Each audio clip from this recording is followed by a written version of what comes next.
prime time. On the top game, it's a fine line. Man in the match, that's Daveye. He's the main guy, keep a close eye. Make sure you don't make no wrong play, cause I'm with Jose and Andre. When Cyrus comes to walk in, you better know that you are watching Premier League. Daveye, tell what time we on.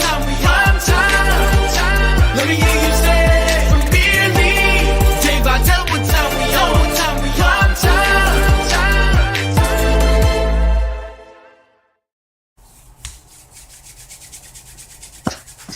Hello and welcome to Premier League Prime Time. Europa League final done. Tottenham 1. Manchester United. No, apologies for the background. I had it on for just an earlier show. I just had to change it. Sure. Where's the... Out to Crystal Palace and BWANDWE real quick. Sorry, let me... Alright. That should be better. The echo isn't poor. But firstly, you know, as it's all right, congratulations, Andre. Hotspur. Is this the first trophy that you've seen? Yeah, it is. Definitely as a Spurs fan. I mean, I would have been 4 or 5 years old in 2008, but I wasn't really a fan yet. So yeah, it is my first trophy I've seen. Of course, you know, been a season of underdog size. Yeah, definitely. Seen so far. Yeah, you've got Newcastle as well. Yeah. Bologna is a big one too. That was a long trophy job. And then Italiano is a magician to me. He's great. Yeah, it's definitely been the season of just ending these long droughts, huh? Even obviously Kane even winning the Bundesliga, but it definitely felt like the stars were aligning for us this year. Just just even with all these droughts coming to an end, and then we're facing like United in the final, and we haven't lost to United yet, and just a perfect record against you guys. And then I don't know, I'm starting to think of it now, but I remember there were just a few things where it's like, okay, maybe it's actually happening for us this year. Who knows? No, absolutely. And I think from a neutral, I think even in the first half, even with the goal, yeah, I still would say that it wasn't like the performance, even on Man United's side, it wasn't generationally awful, but it was so. And it's when you think about what this game and the match for that now held, you can say, I should say now. You know what it would mean to win and to lose, and the consequences of how I think maybe I'd see just a more inspiring performance. I wasn't. And unfortunately, just really moved. I mean, Tottenham looked motivated, up for it. You sell the players that fight and desire and heart, which really in the final, as everybody understands, and the rest of us know, much more than just tuning. For me, it's all wrong. That for me is but in these kinds of games, that's the one exception to the rule. And Tottenham for me, they done their job. I thought they looked more inspiring, more organized. I thought they were just a unit. What are your thoughts on that? Yeah, I mean, look, I think if we're talking football alone, I mean, there's arguments for the final probably not being the best example of it. The game was very physical. I think I even heard I think I was watching Paramount, and the commentator said it almost resembles more of a relegation scrap, just because it's very physical in that way, right? These players are kind of putting their body on the line in that way. So I think once you're looking at, okay, the football from both teams, not the best. I mean, it's a weakened version of both teams, unfortunately. I think it goes back to, that desire, the confidence. It just felt like it was with us, to be honest. I think I kind of stand by my statement. I think man for man, I feel like it's a rare time in just history where we're stronger than United. I think they're a very weak man for man United team. So when you look at it in that sense, I think it just feels like on some level it was ours to lose. Honestly, it felt like it was a bit in our hands because of our record against United, man to man comparison. And then I think it's people don't like to hear it, but I honestly do think it probably means more for us than United. United have won trophies recently. They've already got possible signings over the line. Whereas if we don't get this trophy, I mean, it means it could have been the end of Ange's tenure. It means we don't get the signings that we want to. It means we lose a lot of signings. I mean, Romero definitely would have left. Who knows what's going to happen now? But I think essentially we lose that. What's that? Do you think he'll still leave? I'm leaning. He'll wait it out. I think he'll stay, but it's still so early to say. Yeah, I mean, we won today. I think Romero will stick it out. I'm wondering if it's the end for Sonny. I wonder if he might leave on a high. I think it is the end for Bissouma, Richarlison. It feels like that era has come to a close with this. Definitely, the club's got to if we lose this final, it sets Tottenham back another few seasons. Truly, we lose a ton of the progress we've made in our cups, and we might have to hold on to our shittier players. Honestly, now this is a time where we need to just the eras that are coming to an over, just leave it on a high, and the players that are showing promise. This is just the beginning. This is how we're going to attract the next set of talented youth to Tottenham, right? So really, I think this was not just for United. It was a do or die for their season, right? But they're always going to be able to attract top talents. Tottenham, this was a do or die for the next 6 seasons for me. I think this was a big deal. So I think on that sense, yeah, I feel like it meant more to Tottenham, and you could see it in just the way the players approached the game. Oh, definitely.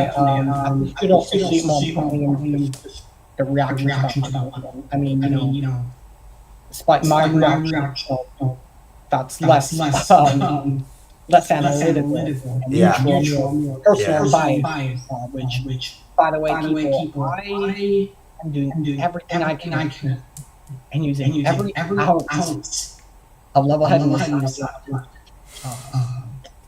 after watching that, maintain this current state of seemingly level-headedness. Bear with me for those who want actual analysis, for those who are looking for just entertainment, or for those who just I don't know, might want to see my suffering for long. Which I mean, hey, seeing how bad this team has been, who wouldn't? The next 3 months is going to be. I have 2 questions for you, Daveye, when you're ready. Go for it.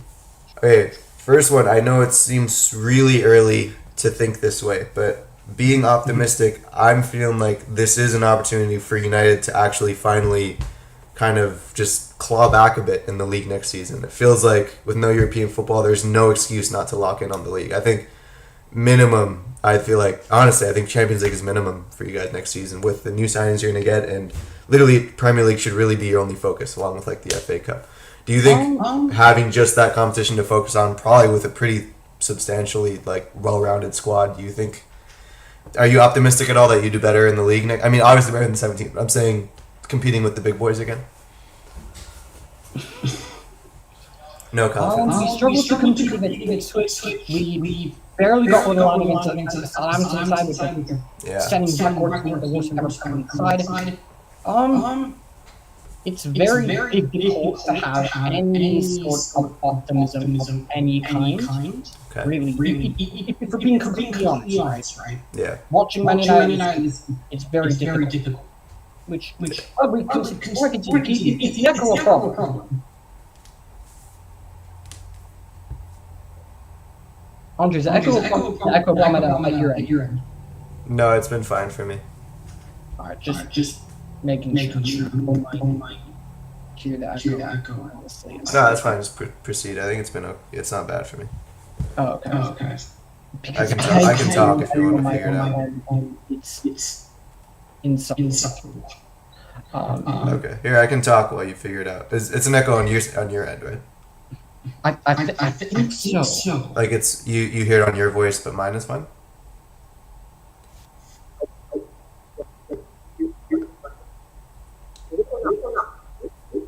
It's worse.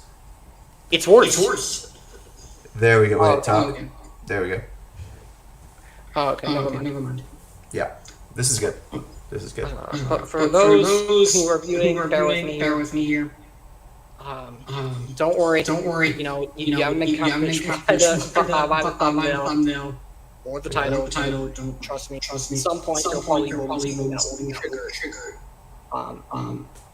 The generational that the scene is going to get. Right. But the season that we've had, I've seen lows that I would have never thought in my wildest dreams that we would somehow find ourselves. The best for us being that we can finish maybe 14th, if we're lucky. That might be even being way too generous and optimistic. Or positive. From the top Rants people. It's difficult. Seeing that we struggle against Crystal Palace, against Bournemouth, losing to West Ham at home with a midfield of Ward-Prowse and Soucek. It's really difficult to see any light at the end of the tunnel with this side. Yes, we do have pieces that are shining beacons of hope. You know, like your Ahmad's, for example. But that's one play. And literally was so obvious how Man United were going to where they were going to, what their main outcome was going to be, and almost the vast majority of the time, it was just like I said, Arsenal sucked and praying. Because Bruno was just back to a hold, he was just Ahmad and praying. Unfortunately, Tottenham, definitely should they've done their homework and had a minimum of 2 players on him every season. The amount of times I saw him get fouled and hacked down, it showed that he's the danger man. Lock him down. Then I guess we'll be in a better position. I mean, from the actual game, it's hard to think of, any pauses that I can think of. Actually, no, there is one. There is one I can't think of. What is it, Davey? At least this time around against Tottenham, I didn't have to see Destiny's Child become Destiny's Child again because he started on the bench. Right. That's literally it. Like, I don't know what else to say other than that. Without asking specific questions about players, which will probably trigger this generational comeback. More or less each generation of players will get.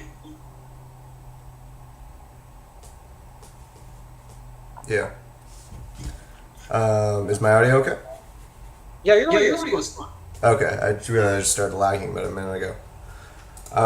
Yeah, I mean, for me, I don't know what you thought, but I will say, because I was sort of looking forward to going against some certain players in the United lineup. I really did not really fear Garnacho against our wingbacks. I did sort of. I mean, he's the next CR7. He's the next CR7. I still think the kid's got a ceiling, but I think just right now for this occasion, I think it was just a little bit beyond him. I personally thought the way United started with their lineup, even having Barzari on the wing back instead of center back, little decisions like that. I didn't think the way you guys set up was too bad. I know you'll probably cook Mount being in there, but I thought it was more. That was probably the most intimidating United side that you guys could have fielded. A little bit. That not change it. Seeing Mount in there. Which again, it's kind of like that's a wrap. Yeah. hoping for to mount to be started for Man United. I mean, that's just where we're at. But the players have got Kobe Mano's fallen off a cliff. For me, he's one that has got a lot of scapegoating this season. And the manager thought, he thought, I have a product. We need a goal. Our creative, the guy who's supposed to be creative isn't creating anything. He's looking like a player. We have a very good, promising, street baller-esque kind of positive-minded, positive thinking midfielder. Attack-minded, giving the freedom to create. He's very good at it. When you bring tight spaces, good passing combinations, and has a very good striker. But you know what a great idea is? I have a great idea, and I'm a talented genius. I'm gonna bring on a right head of that play when we need a goal and we can't create anything. Isn't that a great idea? Come on, how can that substitution not make sense? Right? Yeah. No, you have a point. It makes sense to me. How much time did Mainu see on the day? Are we going? Do you want me to count just normal minutes or regular extra time between the 90 as well? I guess regular, or sorry, with the 90, sure. Within the 90. When was he put on the field? He got a massive amount of 2 minutes of normal time. Gotcha. 2 minutes. He got. That's. And you want to know where? Yeah, I didn't think about Mainu. That is probably a good point. To make it even better. Just like the 8 DM. The position that the very manager has said multiple times that he has struggled in, and seeing how much he struggled in this position is the reason why he's given him opportunities in the 10, where he even said himself he looks more comfortable and looks more free, aka back in the double pivot. Yeah. So hey, can't question the manager. Got to get behind every single thing that he does. If you question any decisions that may seem a bit dodgy, toxic and negative, and you're the worst part of the fan base, and you need to get out of the football. Right? Seems to make sense.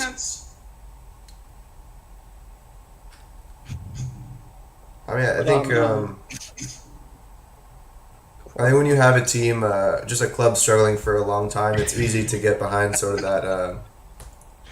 For God's sake. Big up Jenna. Jenna goes, Tottenham can celebrate mediocrity this season. Stats show the better team. Honestly, Tottenham are the better team in the final, and if it's one thing that I can't stand, it's stats and XG and GNA merchants. So, appreciate it. Yeah, I mean, I know we're just trying to troll on you just for the fun of it, but I mean that's the thing, right? I mean we've outstatted United in every time we've versed them this season, except for this match, which I'm completely fine with. I'd say every single time since post World Cup 2022, which before that when Conte was in charge was the last time we actually won. Yeah, so it's not a thing any Tottenham fan or Tottenham player is going to be bothered by, which is a positive. I think Ange has clearly set up a little bit more thoughtfully in these, I should say defensively thoughtfully in these knockout rounds. So nothing changed today. No, definitely. I thought they were super organized. Yeah. And again, Tottenham weren't great. I mean, unlike, most times around where, again, we make them look like to be prime Liverpool every single time, they really did not look that great. They were better in possession, of course, but I mean, you can't control, the tempo of play, which well before the game, both of us were even talking about in the chat with the other lads, what we predicted was going to happen. Yeah. Tottenham the ball, and we're just going to sit and hopefully hit on the counter. Well, yeah, I mean, it ended up being different, and I think as soon as I saw the lineup, right, I got the predicted lineup nearly right. I put Sarr in the midfield. I didn't think Son was going to be benched, but he was. But as soon as I saw Richarlison on the wing, I knew what the plan was immediately. Without creativity in the midfield like that, it's going to come in on the wings. And our wingers, I mean, they were wide forwards, right? So it's just, you could see it already. As soon as that lineup was out, you've got creative wingbacks and box crashers, right?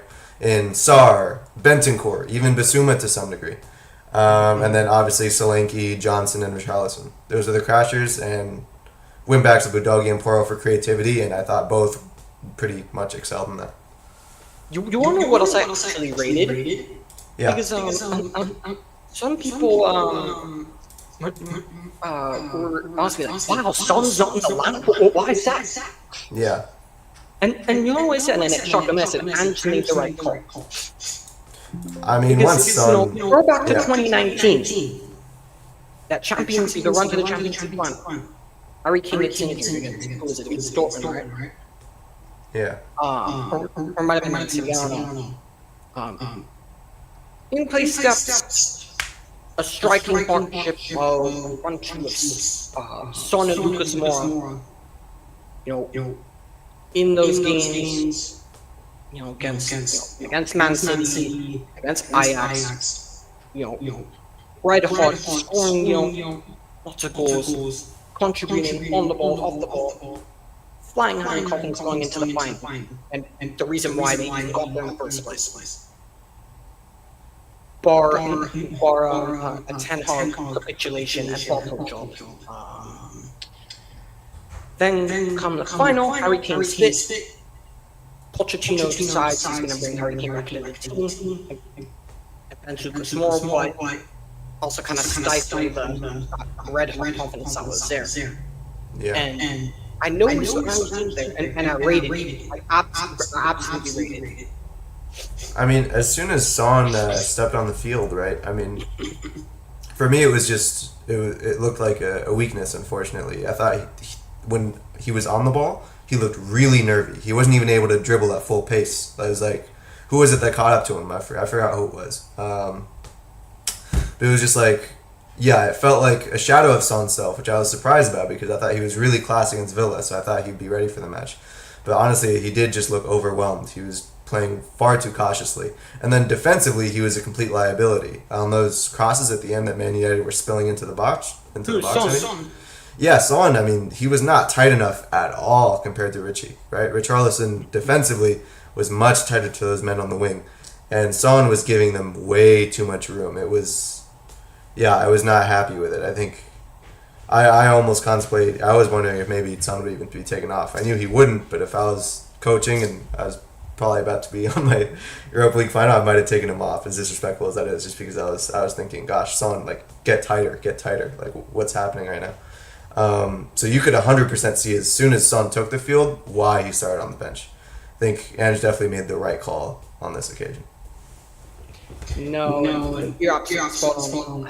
And I will say, Richarlison, of course, I know you're a big fan of Richarlison. Right. But you know what?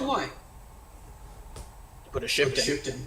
Absolutely put a shift in. Yeah, I mean, it was okay. I think he definitely did what was asked of him, and just the fact how he is just physical and an elite athlete. Yeah.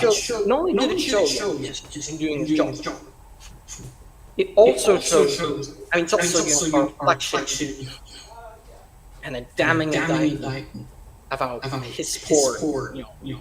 Technically, athletically.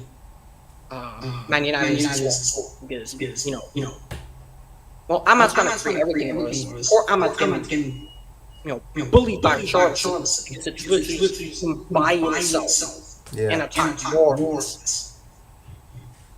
Because looking at the starting game, and you're starting it's literally Ahmad by himself. in regards to creating anything or doing anything technically, helpful or anything technical.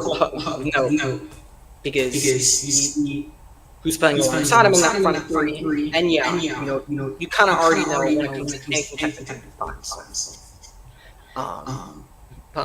What the players for you just stood out, whether it was just on a very positive note, or whether it's just like even someone who just didn't have a worldie, but just were top pro and just what they were supposed to do. And for me, I thought the midfield were absolutely.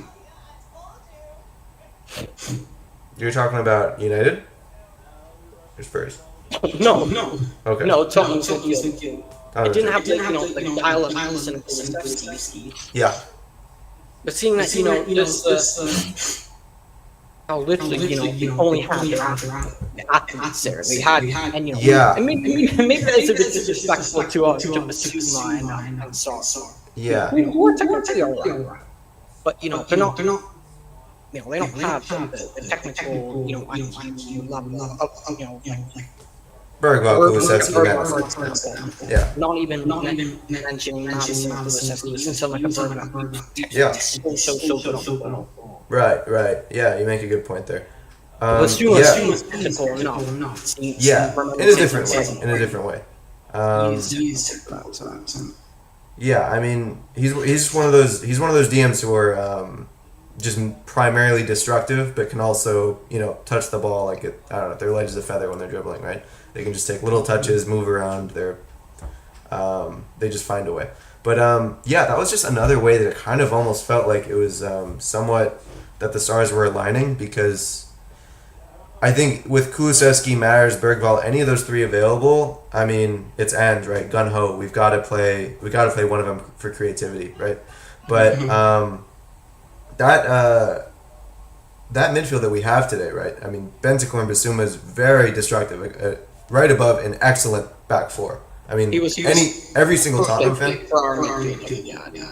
Exactly. The Sar I thought was fantastic. I thought he was really smothering United anytime they had the ball in the midfield, which is his job and what he's good at.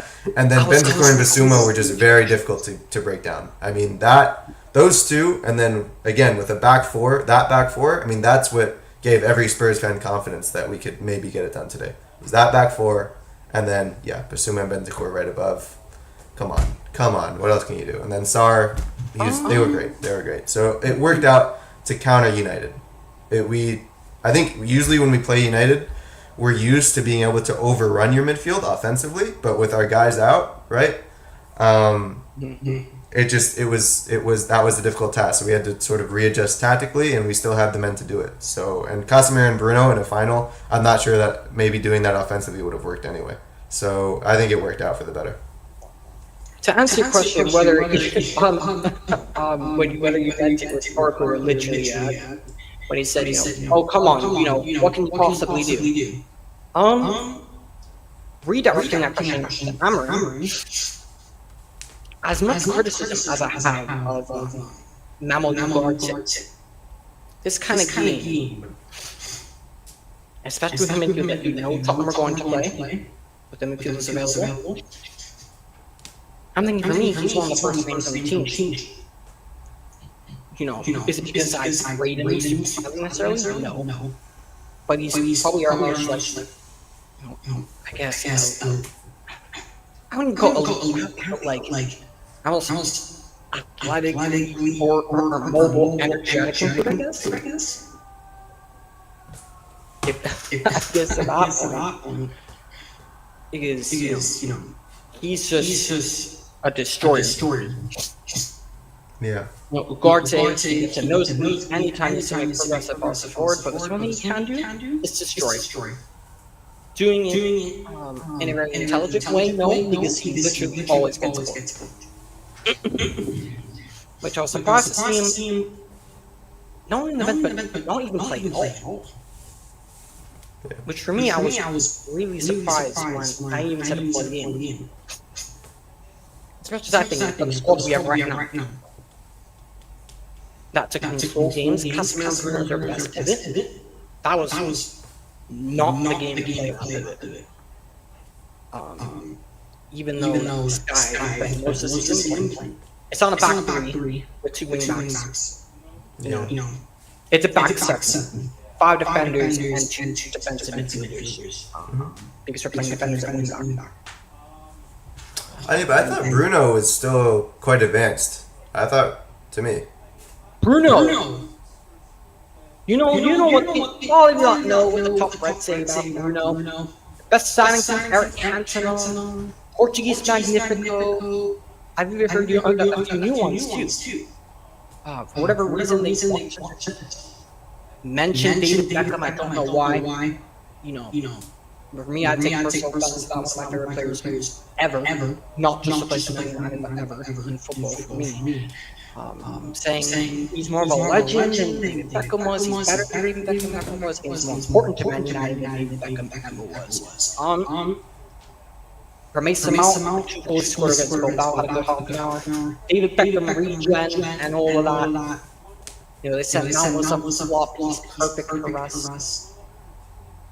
They talk about Mason Mount all the time, but they never talk about Phil Foden, which I don't even know why they'd bring him into this. Yeah, things like that. Those are just a few of what is like millions more with different players and all that. But yeah, those things, you know, are jailable offenses. Bruno Fernandes, they say he turns up in the big games. Another final, where was he?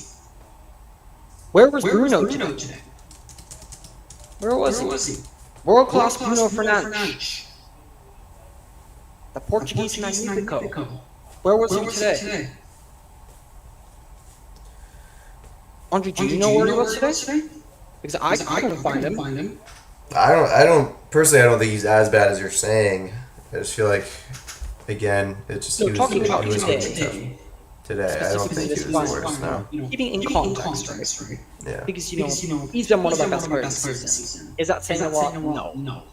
But he's been one of our best players this season. And without his goals, probably there's a good case you could say we could be relegated without his goals. I give him credit for that. Yeah.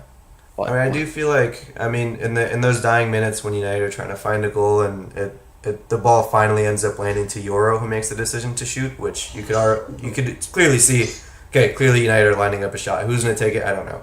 I felt like Bruno there should have been some kind of way to get Bruno a shot. Whether it was something you rehearsed in training or there's got to be some way to get Bruno on that ball. Instead it lands to a young Euro who, to be honest, probably one of the better players in the United team today. And yeah, it was a big task to make it from that far to a player who's probably not used to carrying that responsibility. I feel like Bruno's got to find a way to get the shot off there. Like, that is one of my few probably criticisms of him today. But yeah, I don't know. I still feel like I don't think he was terrible. My main criticism of Bruno has been the same longest time. Especially in times of moments. Not just in finals, but when things are going well for us, his head turns, he loses his head. And he ends up just... What do I say about Bruno all the time? He's a Portuguese grenade. Self-destructs every time. And the moment he starts doing hoofball again, I know it's over. And that's exactly what he was doing. We'll say this, we have chances. We had many chances. We had our fair share of chances. It's not like we didn't get any. It's not like we Tucker didn't get serious. I might have a chance narrowly wide. Lenny Euro just missing Luke Shaw header right at the end, which Luke Shaw, I know this makes Andre so happy because, that was a surprising inclusion for sure. Well, I'll say this, right? During those seasons I defended him, I still stand by it. In the context of those seasons, strictly. And that's it. But But I mean, hey, Andre Thornman, we warned man about Luke Shaw, and I didn't listen at the time. I mean, to be fair, I mean, it seemed a big task to throw him in today. I mean, did you think he was going to play? I had no idea he was going to start today. Did you? I assumed that Salah was going to play because yeah, Amram has his favorites, and yeah, he loves Dalot. Yeah. And I thought he was going to play, and I'd see Mazraoui shift to right centre back. Yeah. And Euro go to left centre back, and Maguire in the middle. Yeah, I expected that too. But I was also saying that, you know, if he's someone who can play Dalot, I could very well see him playing Luke Shaw. And going to this match, of course, knowing Luke Shaw, 3 instances. My Man United recruit, a new left back. When international, break is coming around the corner, or if Man United or England, whatever it is, are in the latter stages of a cup competition, whether it's the Carabao Cup, Europa League, Euros, all of that.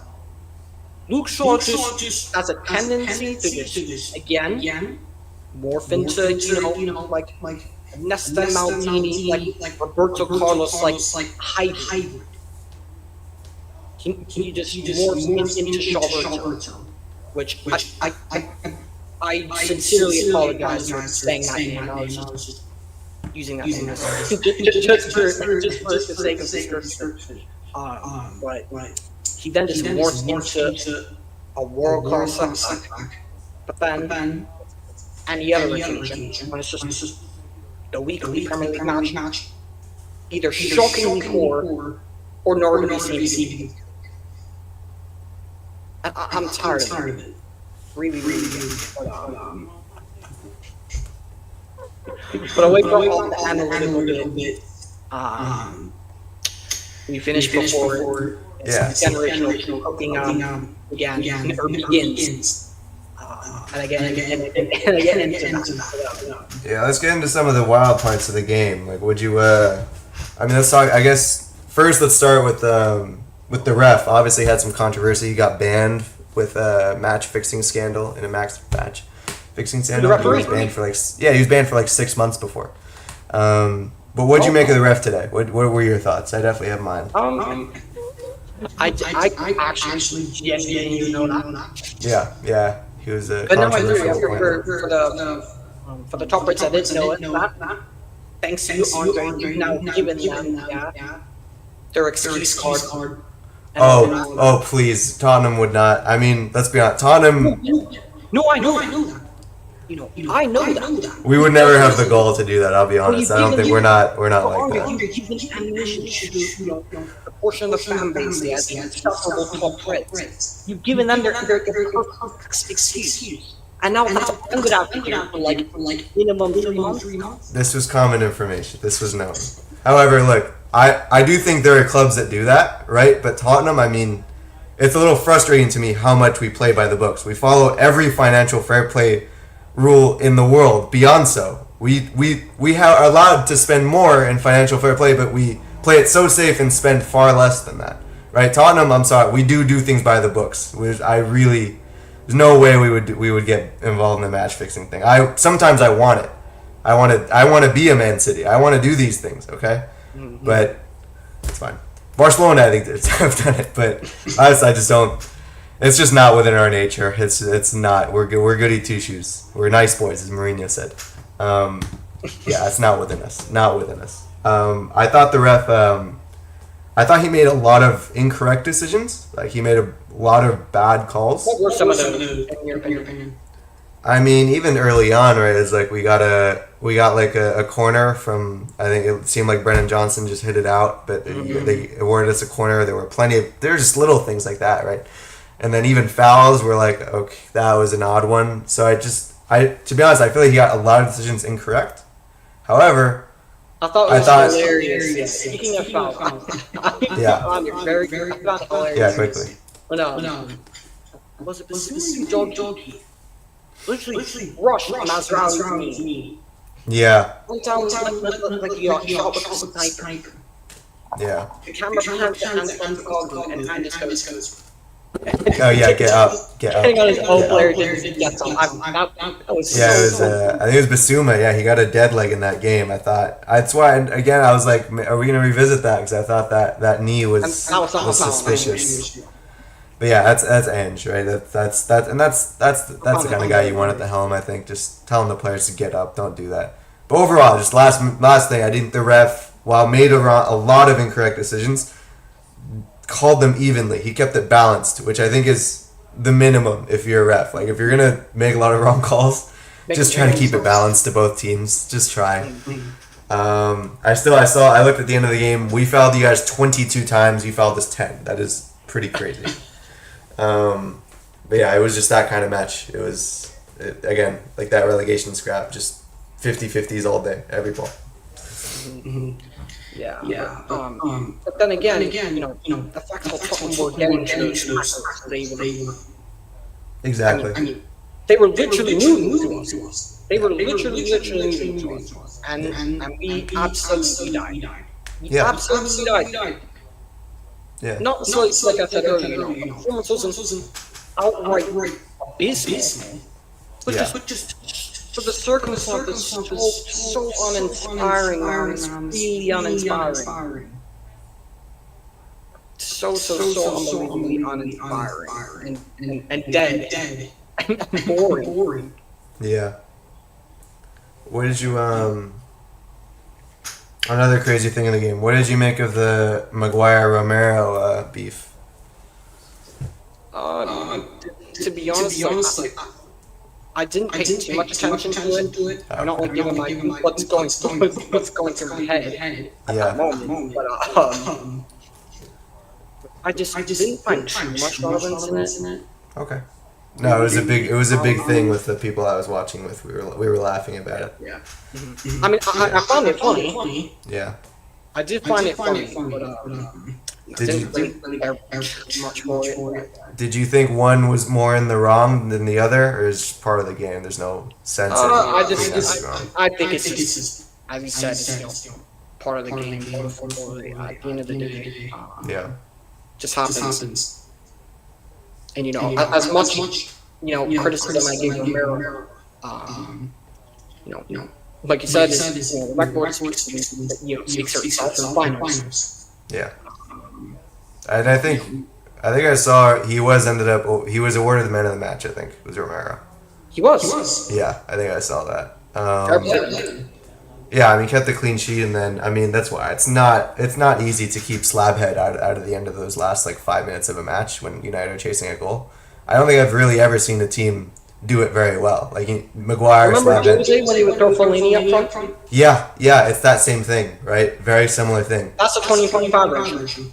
Yeah, 100%. And the sad thing is, unlike back in the Jose days, where we actually had, strikers who were regardless of whether you rated the call or not, had credit in the bank from the Premier League, themselves, all that. The play rapidly in the middle, they really wanted to do. You had Tony Martial as well, beyond the talent he had. You had players who could play up front, and were very good, very good league level players at the bare minimum. The sad thing is now, playing Maguire up front is a better, not only just short-term, but it's all-around solution to our goal-scoring problems. Because we're so poor in attack. That's the damning indictment of how poor this Man United team is. Genuinely. So poor. Yeah. Further thoughts on that? Or any other the analytical piece that we missed? Haven't gone over yet before we just get into the madness.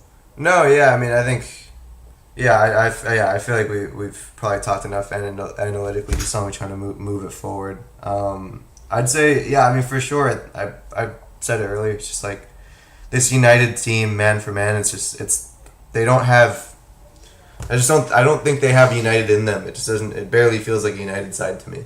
I think there is some validity to what Jamie Carragher said. United and a final are a different breed. I'm not sure how much I see it currently. I think they just need some reinforcements, and it looks like they're getting them. So it's just yeah. I don't know. I mean, it's sad because I think there's so much work to do at United. So, and it's for me probably one of the least patient fan bases. So it's just like it's gonna be continue to still be difficult. I think next season there will be a lot more optimism because we'll have reinforcements there, and I do think you'll be able to focus just on the league campaign and find. I hear it. With the impatient fan base. Yeah. And again, when I say this, I'm not making any sort of resemblance, comparison, whatsoever. But bear with me here. For Real Madrid's fan base is very impatient. However, a major difference between those two, anyone absolutely thrives more than I probably already am getting right now, is that Real Madrid, their fans and their supporters hold their cup from the players to the very top in President Florentino Perez's Trudeau standards. And because of that, the President knows he must maintain those standards. Yeah. And not let the standards fall. Carlo Ancelotti, you can make an argument that he's Real Madrid's successful manager. I'm looking at the kind of Champions League he's won for them. First, Gatling a second. Winning. How many do you win in second sentence? Two? Yeah, two. He won two of them. Ancelotti is the first one. Because the second season, after La Decima, knocked out of the semi-finals, finished second to Barcelona, got sacked. Yeah. But how he was worded in the narrative was, a mutual termination of contract and all that, Yeah. Carlo Ancelotti is parting ways, or he's walking away, but really he got sacked. Man United, we had steps. We set standards. The problem is, there's not enough seriousness and unity in the fan base to put enough pressure on the owners to actually maintain them. That's the problem. Whether it's delusion or just division in general. But decisions that shouldn't go behind or decisions that lower the level of standards of the football club. Oftentimes, songs of praise are sung, from the high heavens, which many of those decisions were very, very, very cool. Which there's so many examples I can name. I mean, there's so many, and I mean, this is kind of my problem. It's like, I think everybody's familiar with just how glorious Man United once were, right? And it's just like, I kind of don't understand why they're just not, for me, acting like it in terms of the hierarchy from the top down. It's like, we haven't acted first of all, like the easiest target. I mean, there's no reason why United's training facilities shouldn't be the best in the world. Okay, 1, 2. I mean, they're in Manchester. We're in London, and we have amazing training facility. You're in Manchester. You should have better facilities. And also, it's just like, I understand the excitement of signing youth, right? But United have been acting in the transfer market, like, for me, like, it sounds funny, but a 4-star team, okay? Tottenham is a 4-star team, okay? We have to sign players at a certain point in their development. United, they should be a 5-star team. You mentioned Real Madrid. Real Madrid sign ready-made players. And when they do sign youth, like Endrick or whoever, Artigula, right? They're not... Yeah, that's fine on my end. I'm not sure what it's like in this. With an echo? Or without? For me, there's no echo. For me personally, I don't know how it is in the stream. I heard someone text me earlier and said this earlier that there was a small echo. But the point is, when it's fun to sign those youth prospects, right? But half the time they know that they're essentially, it feels like they're almost, for the beginning of their careers, almost coattail riding Madrid's progress, right? You have your ready-made starters, and then Endrick is going to be given a little bit of time to develop and understand things, right? United, I mean, Euro playing in a final right now, right? Amad Diallo has the weight of the club on his shoulders. I mean, it's just like you can sign these youth prospects, and I mean, hold on, and the biggest one, striker. I mean, Højlund and Zirkzee, you have two developing players. If you're going to be United, you can have a developing striker. Choose your one and sign a ready-made player. Sign an Osimhen, sign whoever, right? You've got to have a starter, and if you're going to develop players, let them actually develop. You don't throw the weight of the club on their shoulders, right? So it's just like... I totally agree. With Amad, the funny thing, this is a player that I said,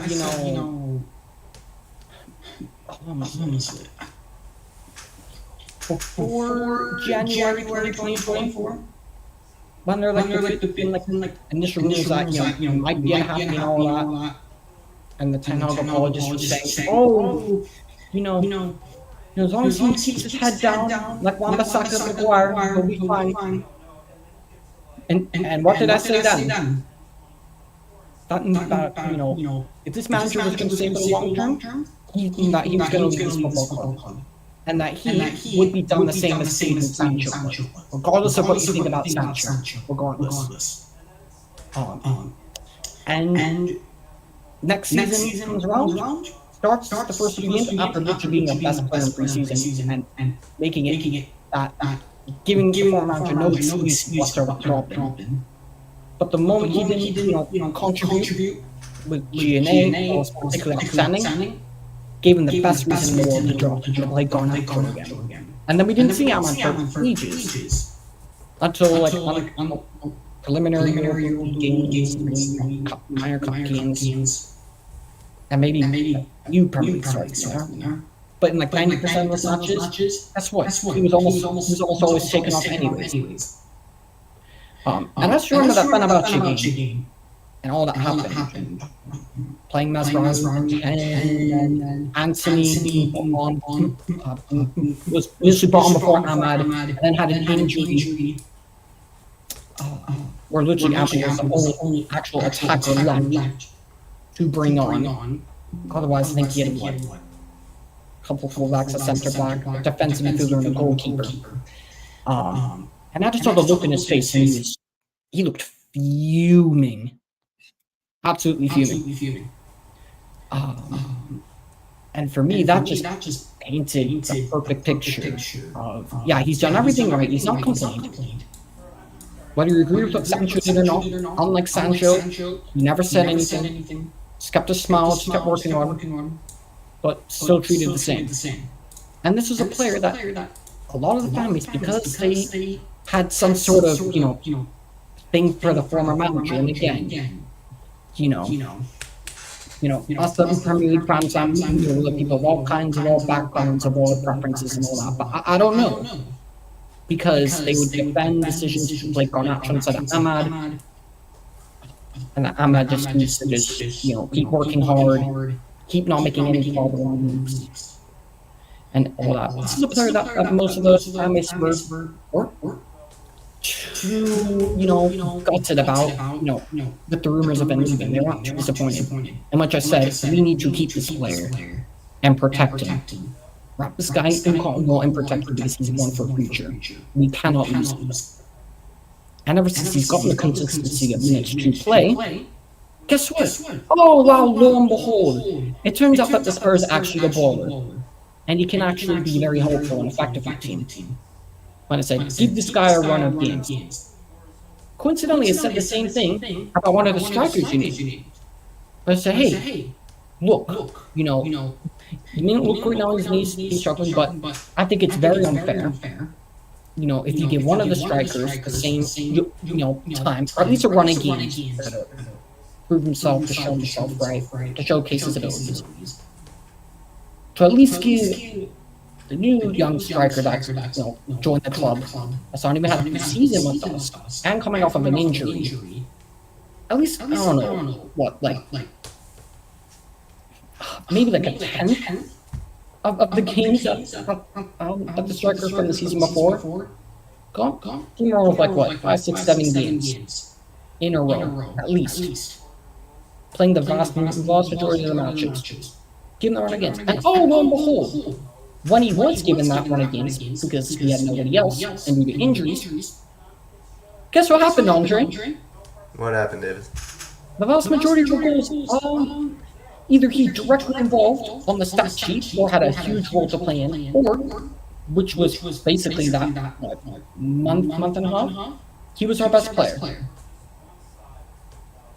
But because, oh wait, perhaps maybe because he looks a bit different, or maybe because, they don't like his hair, or maybe because they don't like his appearance, or whatever it may be. And I'm not accusing anyone of being anything to keep things from one related, but the fact how we got different treatment, even though circumstances were near identical, for me is disgusting, because it just shows the fuckery and favoritism. And that's the issue. That's a huge issue. With the 100 fans of some favoritism and all that, it's if a player's struggling and they've been given enough time, they say it how it is. But with this club, don't offend my favorites. The Captain King strikes again on Instagram, guys. Because that's of course why we spent 72 million on him. Nonsense like that. And even seeing your reactions now, I have the exact same reactions when I see that nonsense. So. It is what it is. But that's just to explain, also why Ahmad's now regarded universally across the fan base to the way that he is. And just to give a bit of context of where it was just you could say literally at the start of the season. Ahmad's trying to Ahmad's arguably the only player from this entire season has been given, the vast majority of the games to play and to showcase his abilities. And for me, is deserving or gets any praise at all for me. And showed in the final. One of the only ones to offer anything at all. Yeah. Anyways, should we get into the madness and Yeah, I've been trying to a little bit. Well, I have one idea. For something to talk about. If you have anything else about the game, real quick, we can go through that. But I had an idea of a little game we could do. Without getting into anything too specific, for example, without getting into specific players, I mean just general crazy events of it. I guess as inherently as a Man United fan, I'm unfortunately, but like I'm really prepared to see, the generational cookings I'm probably going to see for the rest of the season and all throughout the summer. Yeah. So, and the only team that probably out of the traditional top six, which by the way, I'm glad that whole top six thing is basically dead, more or less. But everybody uses the top six. It definitely is. Yeah. Just for the sake of it, right? We're going to be the only top six club. Yeah, we're probably the only top six club. Assuming that Chelsea, take care of their business and win against Nottinghamforest, we'll be the only top six side without Champions League football or any European football. Yeah, European. But you know what? Like you said earlier, maybe it's a blessing in disguise. There's no scumbag. There's no European football scumbag. Maybe this is exactly what this football club, needs. No European football at all, whatsoever. One game, maybe two, with domestic cups, Premier League, FA Cup, Carabao Cup. Maybe that's exactly what this club needs. Just major reset. Who knows? I think that's about it for me. For at least this more analytical. Yeah. Again, it was my thing. I think you guys will see it is a blessing in disguise a bit. Okay, look, Ange Postecoglou, Davis, right? Can you hear me okay? Yeah, I can hear you. My visuals are lagging a bit, but I think you can hear me okay. No, it's fine. Okay, so I can't believe you saw that background. Is that Ange Postecoglou like? Yeah, it's young. It's Big Ange when he was young. Yeah, that's that. If anyone's wondering if I'm Ange in, there you go. Okay, so Big Ange has done what, I mean, managers with incredible CV have not been able to do, which is bring a major trophy to Tottenham Hotspur, right? Conte, Mourinho, both these guys, probably the biggest of the bunch, couldn't do it. Pochettino came close. He was probably our best manager in recent times. I guess you could even throw Nuno in there. But, okay, now you've also seen Big Ange go very pragmatic successfully in this knockout competition and in this final. So, and now let's get into his quote, right? The in my second season, always win things, right, Davis? We all remember that? Okay, so with all this information, have your... I don't think you've ever really doubted Big Ange all that much. Like, I think you probably are a bigger supporter than other people, but... Or admirer, I should say. Do you feel like your respect for Big Ange... Has your respect for Big Ange gone up a bit after bringing a trophy to Tottenham Hotspur? I'd say more than that. Taking, looking at a club like Manchester United since he's arrived, and dealing with them in the way that he has. Yeah. Every match against even the draw at Trafford, right? The fact how he saw like midfield Skip Højbjerg and that legendary and still Werner was in there. And by far more dominant in the game. I'd say that's him. What I've always said about Ange is his main intent and his main desire is football. I hugely admire. He wants to play attacking football. He hates side. He hates transition football. He hates counter-attack football. He'll counter-attack when he needs to, never like we saw today. I saw anything but Ange football today. Yeah, definitely. Anything but Ange football. 100%. Which was also why how stubborn he is. Which is why as much as I confidence in the game, that for me was something that gave him a little bit because he's so stubborn. Yeah. But the hard line, right. But against Manchester specifically, has done an outstanding in specific reference to Man United. The fact that he's won a trophy at all, he's done the impossible. If Jose couldn't do it, Conte couldn't, Nuno couldn't. Yeah. So it's however, looking at from the other side of the ball, I will say this. Although you've been saying, no, the Europa League is rolled off. And unfortunately, they're right. Bodo Glimt to the semi-final. Big up to Bodo Glimt because he's done.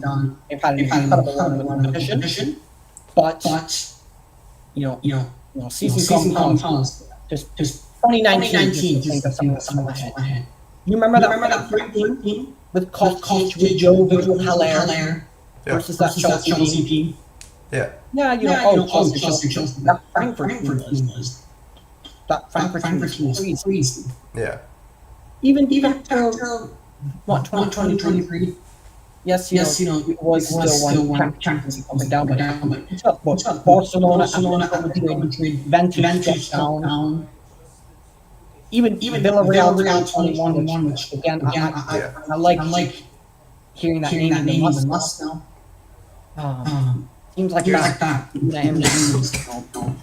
Those are that can cause problems, like serious problems. But this is not really. There are some good teams.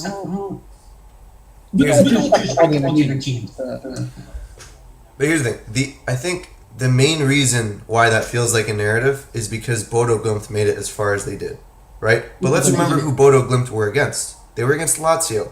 If the semi-final was Man United, Bilbao, Tottenham, and Lazio, that's a Europa League semi-final.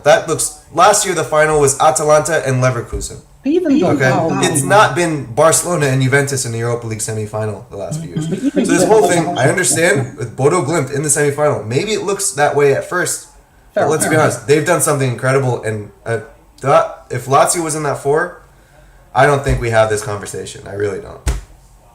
No, and you're absolutely right. And also, it's just like,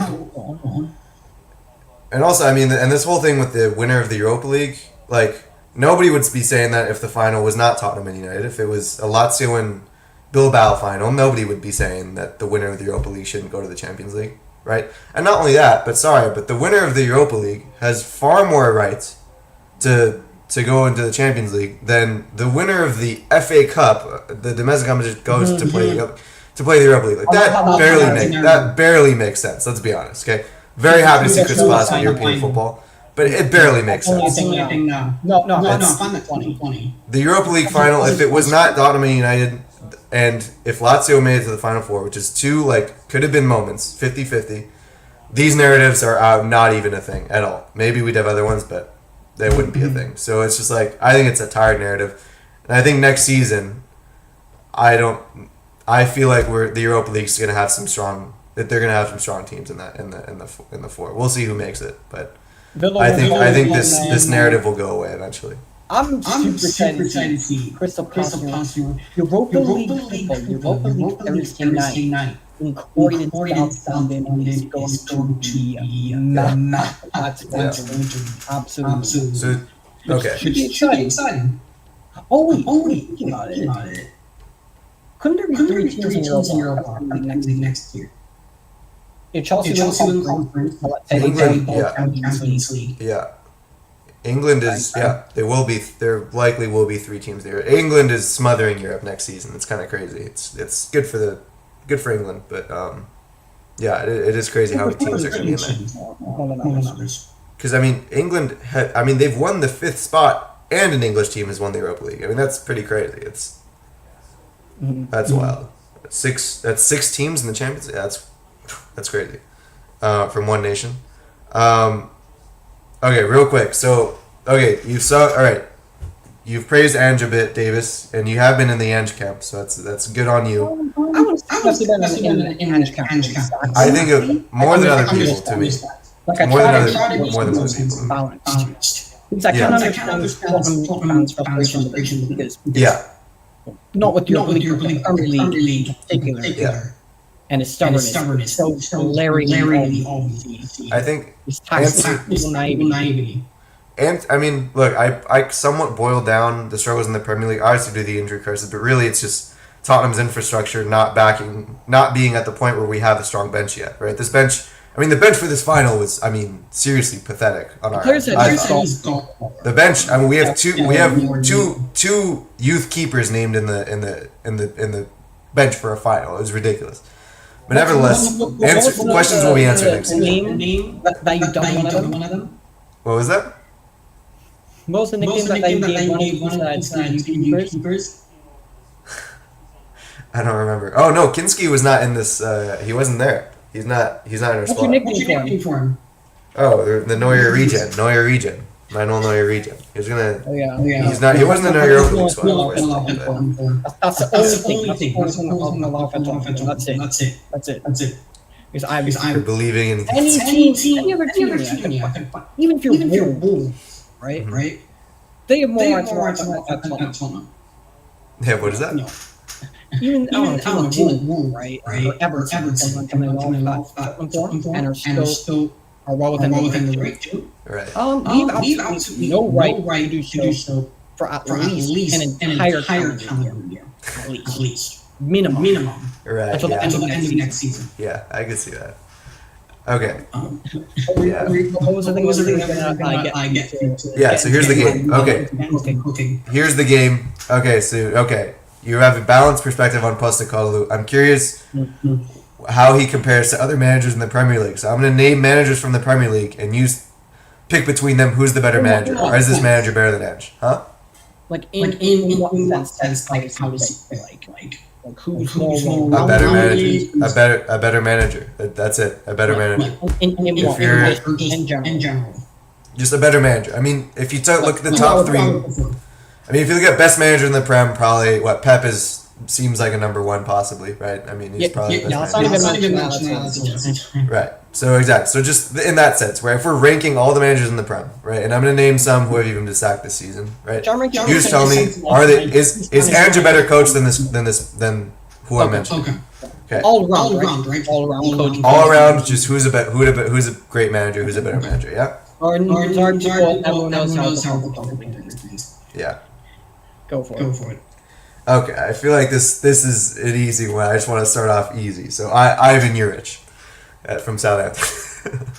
Yeah. 100%. I think your reaction says I'm not gonna go through everyone.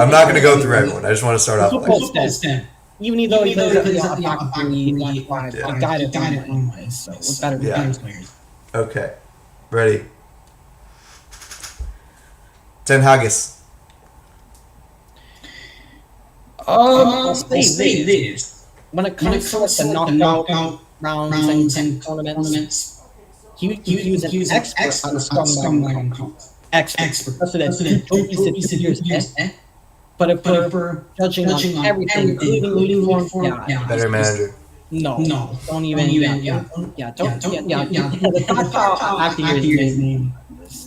I mean, I remember you a long time ago. You said you would have replaced Ten Hag with Postecoglou a while ago during the Ten Hag era.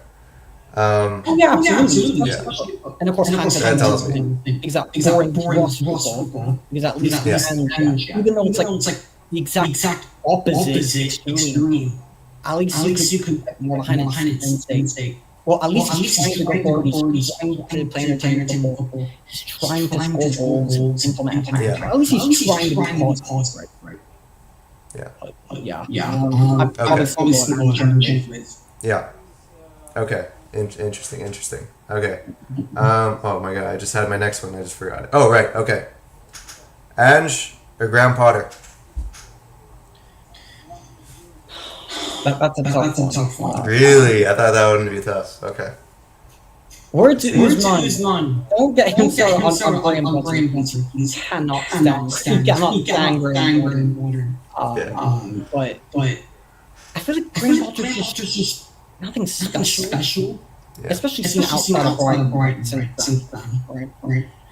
Fundamentally, he's just a good Premier League level, average knowledgeable, competent, good, decent coach. Really, like Graham Potter of Brighton. Because it was him and his name of the church all the time. Right? He's not with him. That wasn't. Of course, along with Tony the Brighton got them together. But the Caicedos and the Corellas, the McAllisters, even before that, as soon as well. But to try not overcomplicate it, like somehow already been in doing. Yeah. And just coaching, I'd say looking all around. If we could just all around solidarity, he was our preferred for anyway. And this is assuming, right, that I have competent enough players consistently to play football, right? So I'm not assuming that I'm going to be having Dragosin and Clay like most of the season. Yeah. I'm assuming that I'll have Van de Ven 32 minutes out of 38 most of the season. Yeah. Okay. And also cold. Okay.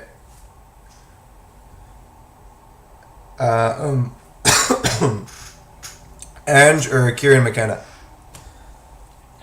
I'm such a big fan of McKenna. Yeah, that's what I was like, especially for how long it's still, even before it was we could even consider them to fight to stay alive. Yeah. And how the people and the fact that he could deploy many formations. Yeah, he could sometimes attack, hit or attack. He could have his control games to take. So first and foremost, I really. And if we're looking at it, isolating the two and taking away player quality and all that, it's kind of unfair. I think Kieran McKenna is a better all-round coach. There you go. That's the first one. I think. Okay. In the sense that he's more flexible. Because, of course, Ange is only one way. It's hard line for life or something. Okay. Whereas I feel that it can, in those instances, think the place not needed. But can also take the game to other positions. The Chelsea result, when they beat Chelsea at home, I think. Yeah. What was it? 2-0? By far the first time. Okay. On the counter-attack needed, but their launch also that game recalled the tempo. So I think it's a better all-around challenge. If we're assuming that, no, they're top players on both sides. Yeah. I know you are a fan of McKenna. He's a club legend for the both of us. I thought you were going to still go Ange, but you went McKenna, so that's the first L. If I'm looking at I feel it's a bit of a draw for you. It's a tough one, right? Okay, let's go. Okay, Ange or Iraola? Iraola. For me. Okay. It's not just a one season and all that. Even before the season, how we got Bournemouth playing that they did. Yeah. And of course, in a way, I was Graham Potter, that director of football. Before he left for the league, he was just putting all of those pieces together. And the guy who's going to place him, he's the one that likes to keep in-house and all of that. So they have a major part. I like Iraola's balanced football. So I'll go with Iraola. You think Iraola is balanced? Really? I kind of see him as not quite as gung-ho as Ange, but just about the same. You see Iraola as balanced? He's come back to Ange. Yeah. He's more balanced. He's more balanced. Okay. Okay, well, I still thought we'd be in the lead. For context, I do think he's a better manager than... We got comments on that. I saw that, yeah. Shout out to my guy, yeah. Daveye, we'll get into that soon after this segment. Trust me. The generational cooking and meltdown. After this, Andre will come back and lead that part. Samina, waka, 17th, and I don't know how. We've won it in Bilbao. That's what happened, Hugo. That's what happened. Anyways, okay, that's an interesting... I still thought Ange would be in the lead. I still thought he'd be in the lead here. I thought maybe you'd give Iraola would be the first one. Okay. Well, that's fine. All right, I think you'll give me this one. I think I'm gonna crawl a point back. Ange or Gary O'Neill? Hold on. I'll go Andrew. I like Gary. I'm actually a fan of Gary. Like him as a coach. I know. I think what happened with him, he was laying definitely bound like everything else. And let's forget, this is the manager, that this is the manager that was the manager before Iraola. And who done incredible things with Bournemouth this season, got them to the table, or just a relegation. They're pass finishing you. Look, there's so much potential on the guy's future, and he got sacked. So, which I thought very harsh. But I'm not going to forget that. And he done well too. So shout out Gary O'Neill. I'm a fan of him. I think he's a decent coach. And even though I think it's more balanced than Ange, even though it's not that hard to be more balanced than Ange. I'd still go to anyways. Yeah. Yeah, I want to get like a little graphic going so we could keep track of what you're saying. Okay, but anyway, so you went with, who'd you go with between Ange and O'Neill? Just out to Ange. Edge out to Ange. Okay, good. All right, want that one back. Okay, next one. I'm scared of what you'll say. I don't know how you rate this manager, actually. Okay. I really don't want to lose to this guy. Let's see what you say. Ange or Marco Silva? Marco Silva's done a brilliant job at Fulham. I think he's done very well. Had his Everton great, but he's done a brilliant job, especially with the players that he's got. Even aside the Tanzania he's working with a lot of Premier League consoles, respectfully. I'd say bar and respectful, and I wouldn't even call it as a console. You can if you want. But he's not working for it. He's not getting big money signing. His record signing was on Edinburgh. He was a midfielder I want him because I said he's what we need because he's a first base midfielder. Which was I said at the time. Gallagher is not going to be out there. And I said I hear that with Duarte. And that's for me. If I was going to do and have him base midfielder as well. And this is poor recruitment by the club. And of course, the top picking negatives and all that going about. Fulham want to make what? 35 million with EUROPA on his deal. And then they went midfielder I wanted instead of the company for around 20-ish, maybe 25 million pounds. And what happened when he played against us? Just like Tottenham, he morphed into Andrew Pirlo. But then again, that's also so I give him huge amounts of credit for that. However, it is one of the end of the day. His football is elite. He gets results. But what he's done at Fulham is just. He's definitely improved, and they've gotten better and better. But they haven't played round moving. Yeah. And from an entertainment point of view, I know I'm going to need a lot more energy.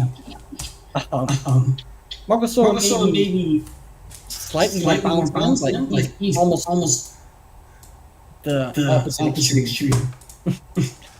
But probably just give it to Angel. Just. But it could easily go Again, disagree. No, I mean, it's a tough one. I still think Ange's a better manager than Silva. Mm-hmm. One sec. I wanna share a graphic so we can keep track. See if I can do it.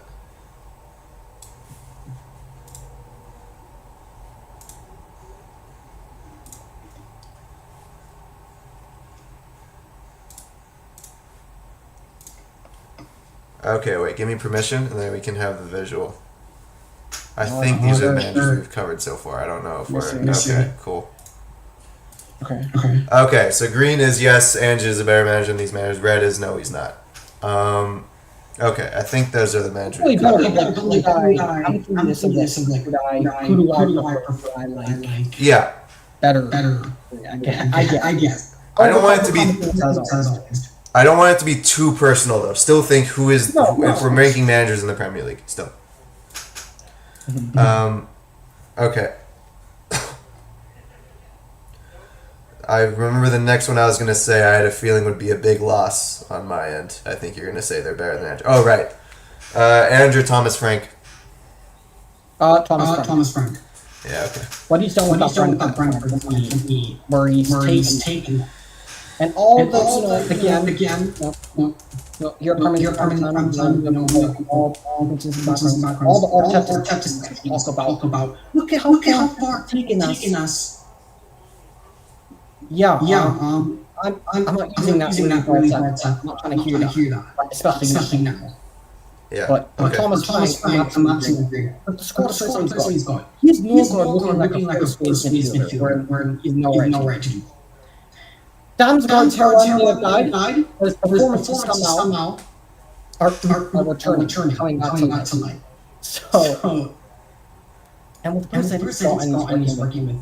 In the system, he's flexible, very balanced, numerous different dimensions. And for me, it's the amount of goals that he gets. Yes, he has two up front. But even when Tony was leaving, they're all hearing all those should out now. They're definitely on the level, but good enough. And they've shown it, yes, they are. And even like Kevin Shot, for example. he's contributed to, again, a very good amount of whether it's goals, whether it's assists, contribute in some way. Thomas Frank for me. Thomas Frank. Okay. This is. I wasn't gonna throw this in till the end, but I want to do it now. Let's just see what happens. Ange Postecoglou or Mikel Arteta? Oh, it's such a difficult one. Difficult one. I don't. Yeah. If I was a neutral, it'd be tough for me too. You're also putting the channel in a very dangerous place. Yeah. Because you know the offense, especially the Arteta section. And look, we have all kinds. Arteta out, we can. I'm even willing to make a. And you want to know why? Yeah. Also, yes, Ange's been given a decent amount of money. Or what you say, given it, or what a person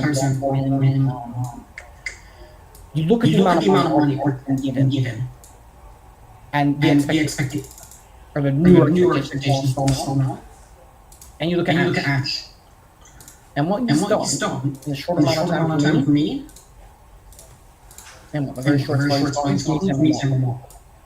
That also team has had all the backing in the world, and license more than huge, who he's wanted in all those positions. So, and the football that we now it's not that's better. The best of the football 2 years ago? That 20 and Jesus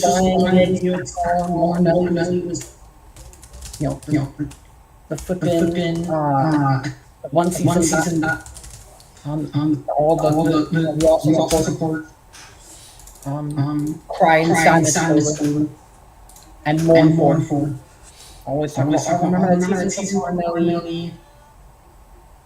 So I'd say with that.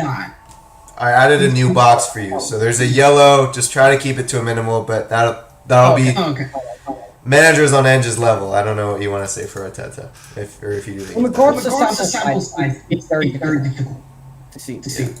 But the fact how Ange is going to show and Tottenham before phase 5 Arteta and phase 6, it's very damning. I don't know. They both have the pros. I'm in the middle. In the middle. Okay. Arteta will go central then. Let's just. As dead as this football is now, like all the fans say, you look at how football he's got to play. So, and he's definitely a bit more. Yes, he is definitely I don't. I think he's a good coach. I don't know. I'm in the middle. Okay, we're at 8 managers right now. Maybe we'll do 15 managers maybe total. So we're about just over halfway through. Okay. Fabian Hurtzler, a little early to call, but Fabian Hurtzler, however you. As great as he had at the debut season, I don't think that's even put him there. Beautiful.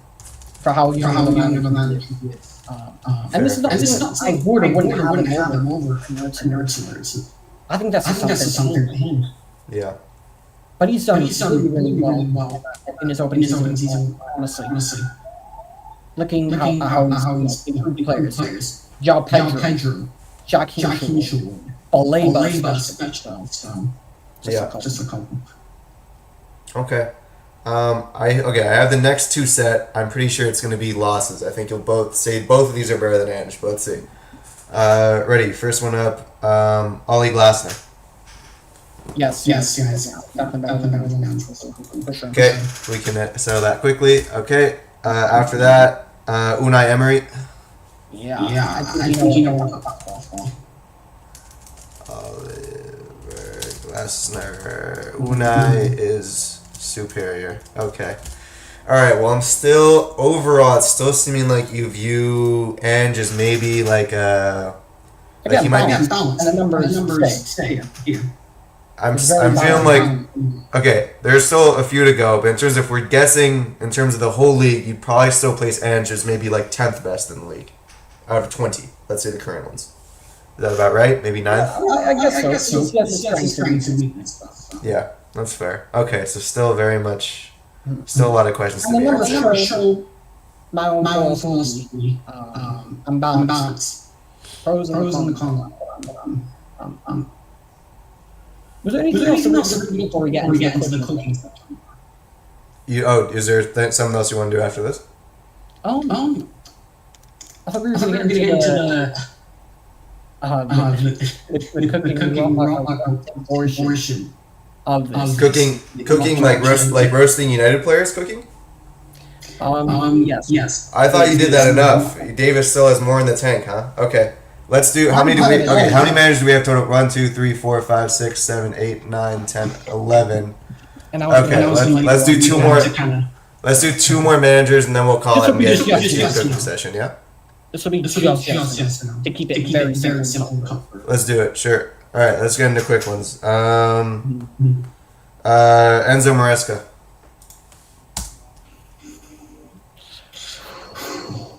Really? Okay, cool. Let's see. I don't know. I need to think. I can only give one word. No explanation. Just context. I will say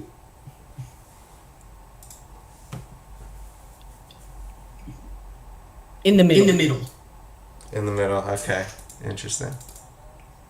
Shit, that was one. It's okay. Wait, that was... Wait, I just got lost. I gave you Maresca. Right. That was in the middle. Okay, and then, sorry, for Marco Silva, you said Ange is better or no? Yeah, I just gave it to Gotcha. Yeah, okay, cool. Actually, I don't know... Or actually, this is a good one. Nuno Espiritu Santo.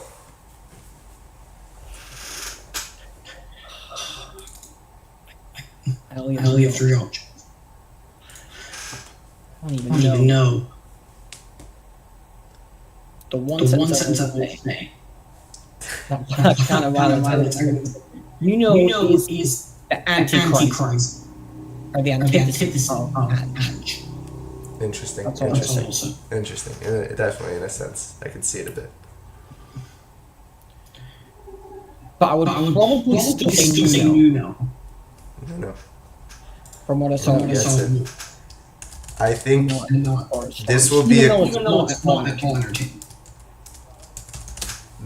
a question to revisit after the coming season, because I know everyone is high on their horse about Nuno right now. He's accomplished something big, but next season, if there's a Forest fall off, especially with Europe, then it's gonna be interesting to see what happens. And we're looking at right now. He's literally bought the Champions League football too. And he's has a good portion of the line for that. Yeah. It's definitely the question marks are in there. Okay.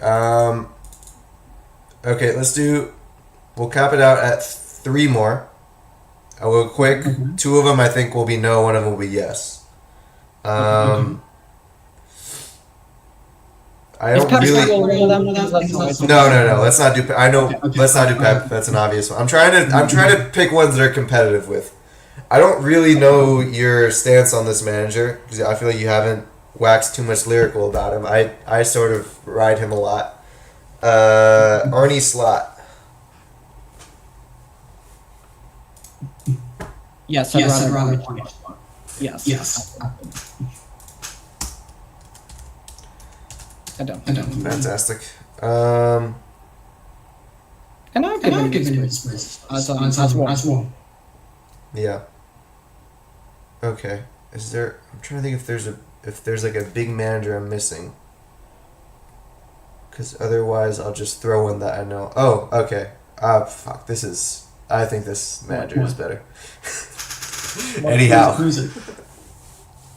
You answer your own question. Yeah. Fair enough. Okay. Let me just get one more on the yes. Steve Cooper. Okay. Yeah. Okay, last one. We'll top it off. We'll end it here. Ruben Amorim.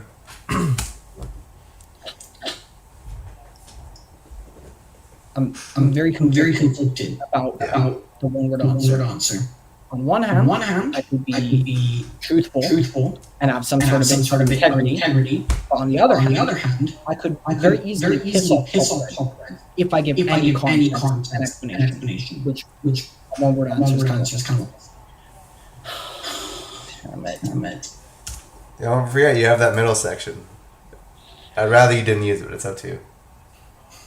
It's a last name anyway. If it's the Man United Amarin or the Sporting Amarin, if it's Sporting Amarin, definitely Sporting Amarin. Man United Amarin, absolutely not. No, it's the same. No, you know what? It's both worlds in the middle. Okay. All right, we'll cap it off there, and we'll finish off with some. Definitely lacking integrity. Hey, gotta make some of the top words happen. Okay. Let's put them in the middle. Okay. This is our. We can keep this up for the audience while you do your cooking of United players. Why don't you go ahead? Yeah. Start from Onana. That should probably take longer than the others. What did you think of Onana for the goal? I mean, it's just how many times have we all seen Onana either nearly succeed or and being successful in throwing away a European match, whether it's group stage, preliminary rounds, or knockout rounds. How many times have we seen it with this guy? How many times? It could only be him. It could genuinely only be him. Onana. I don't know where Andre's gone, but yeah, this goalkeeper. On my life, word to Karim Benzema, he's been playing against us. I swear to you, this flipping Andre Onana, I'm sick and tired of this guy. I really, really am. I think most Man United fans are just fed up with him. Is he fully to blame for the goal? No. However, does he still have a massive part to play in it? Yes, he does, because he's way too slow to get across the ball. This guy, 50 plus something million. And because Pep said, we couldn't press Onana, we could never press Onana. But bear in mind, forgetting that Inzaghi Inter side, they're literally, 3 at the back, 5 at the back specialists that play with a deeper line.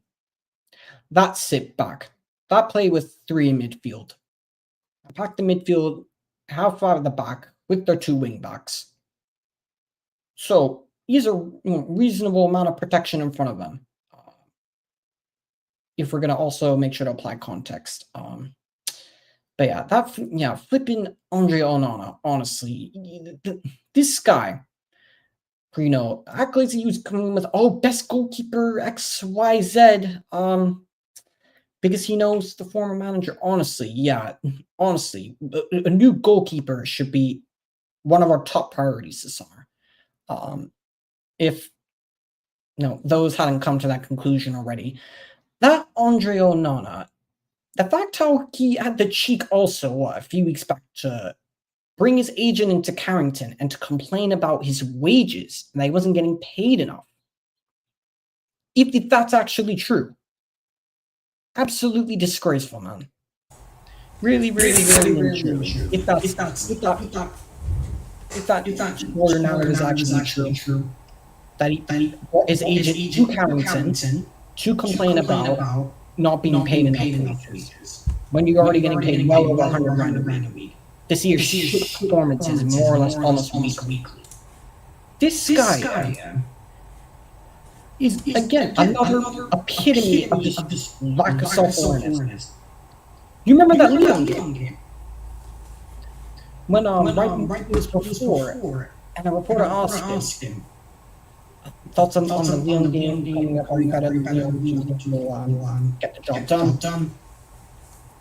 And he was going about saying like, yes, Man United are definitely better than Leon. And then Matic coached him in the press conference saying that he's that he's the worst, arguably the worst goalkeeper in Man United's history. And why is he talking all that? And then even before the game, Onana decided to come back again. And I knew the moment this guy opened his mouth to chat shit, I knew we weren't winning that first leg. Because he was going to pull some bullshit, which, lo and behold, Onana's successful in doing it. And we've seen it so many times. So how many times last season as well? In the Champions League, I'd probably say it's the biggest reason why we were out the Champions League and conceded as many goals as we did. But yeah, that Andre Onana, I swear on my life, please bring me another goalkeeper to where he can at least give me, less occurrences of just butterflies in the stomach and just genuine fear. Every single time, the ball goes to his feet and he's looking to play it out the back, or he's looking to send the ball long, or if he's, taking a goal kick or distributing out the back, whatever it is. This Andre Onana guy is an absolute charlatan, man. I'm sick of it. I genuinely am sick of Onana. I'm sick of the chat, and I'm sick of the lack of performances to back it up. And not even just lack of performances, the comedy of errors, the comedic mistakes that he makes, simple, basic goalkeeping errors, which it's been so poor. It's why there's been so much of this David De Gea revisionism, right? Which I'll sum up what I said. It's absolutely bullshit. Get this guy out of my club, man. Honestly. And just let you don't know, this is the transition from the more balanced perspective from my own personal bias, angles, and opinions, and personal view. If you got some of this on you or not. But get this guy out of my club, please. A high top for goalkeeper in 2025 is absolutely crazy. Insane. But get this guy out of my club, honestly. Get me a goalkeeper this summer. Any else, please. I do think there are a decent amount of good keepers out in the market right now. But I don't know why it's just so difficult for there to be a good keeper for Man United. I don't know why it's so difficult to be a keeper for United. Amazing on the ball. I don't even care about that necessarily all that much. Yes, I don't want you to be buying gear off the back.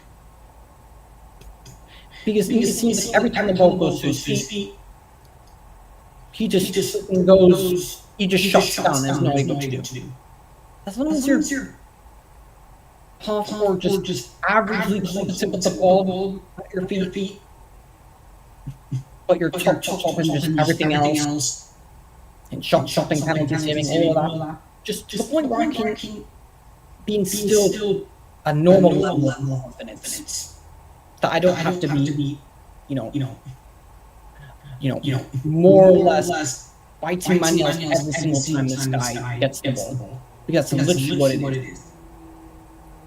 Even in the final today, some of the passes he was playing for Lenny was genuinely scaring me. And I thought he was going to lose the ball. So.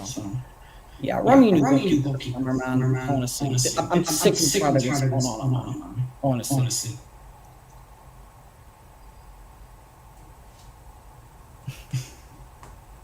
Well, that was all on Onana, right? So what's who's your next target, David? I only have time to do half the team. I don't know. I mean, you're the one conducting this. I mean, it's up to you, man. I think I just want to just pick your worst 5 players for United today. So let's do. We already did Shaw earlier, so I don't want too many repeats. Let's do. We did Mount too a bit. We'll do Mason Mount. Just do Mason Mount. Come on. Let's not disrespect Mason Mount, man. This is the next coming of David Beckham. This is David Beckham Mark 2, guys. He's running number 7. He's English. I can see he's trying to replicate, some of those similar trends. Back to when he was at Man United. That's right there. He's got the same CR7. Guys, he's the next David Beckham, man. We have CR7 regen, and now we have David Beckham regen. That's what could possibly go wrong. This guy, and people hate when I blame a certain manager, but the reason why this guy's here is because of that manager. He's the only reason why. Only reason. Because he was given all the power for proving and all that. If he wasn't, that guy would not be here. We needed a Christian Eriksen replacement summer. And we decided the guy to replace a midfielder has the style, the creativity, the technical level of an Eriksen. Even at his older age, he's still a guy that can maybe come off the bench and create something. But whether you're sponsor or not. Well, play with those qualities and that kind of football. You decided to replace him with Conor Gallagher with a bit of attack.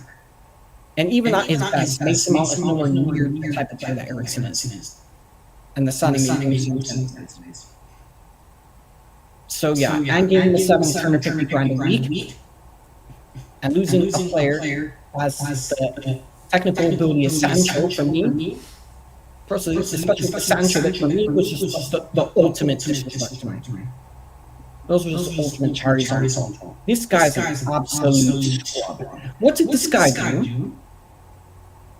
Andre, I'll throw you the question. What do you remember Mason Mount doing, really? Yeah, just looking at just anything they've done notable. Or pressing. Do you remember doing anything notable at all? You tell me. I mean, he was completely neutralized, and it's not been hard for teams to do that to him this season. The one thing that he had was that he didn't look very tired, which might be more of an insult than a praise. Tired. Mason Mount. Never. Why should Mason Mount be tired? This guy's barely played all season. Matter of fact, barely played since he's arrived at the club. He's had more time off and days injured than games played. 250 grand a week for this guy. I mean, spent 60 mil for him when he had a EUROPA contract. Hit the circumstances for whoever on the board was saying, look, we're getting Mason Mount. However, you either wait a year, or we can get him on for free. Maybe what? We can give him Luke Shaw-ish wages and not the number 7 shirt. It's that or nothing. And if it was that, and we got him on a free, I'd be like, you know what? Cool. Because you know what? Even though the wages are crap, at least he paid nothing for him. Yeah. We paid £60 million for this guy. Absolute scrub. If I ever see this guy again, and even now, all the content creators and all of them, all these that are putting his name anywhere near the same realm as David Beckham's, at minimum, need to be put on trial in front of the footballing gods and a footballing court. Minimum. And should almost indefinitely be jailed. Sick and tired of this guy's an absolute squad. And you know what's a major red flag with me with Amarin? Do you see the way Amarin talks about Mason Mount? Not really, no. Have you heard some of the things that he said about Mason Mount? No, is he full of praise for Mount? Oh, of course. I love Mason Mount. This guy is very intelligent in football. He's my kind of player. He's a champion. He's a Champions League winner. He's my kind of player. You know, he's a young player. He's learning all the buzzwords that they use for the players that are popular in the media. and the top Reds and all that. And yeah, you see all the time with him. What else does he say? Mason Mount has faced so much hardship. Had a really difficult rough time at Man United. He's struggled so much. We really need to wrap an arm around him and help him. Which was actually the same thing he said about Luke Shaw, coincidentally, when he got injured again. He said the same thing about both of them.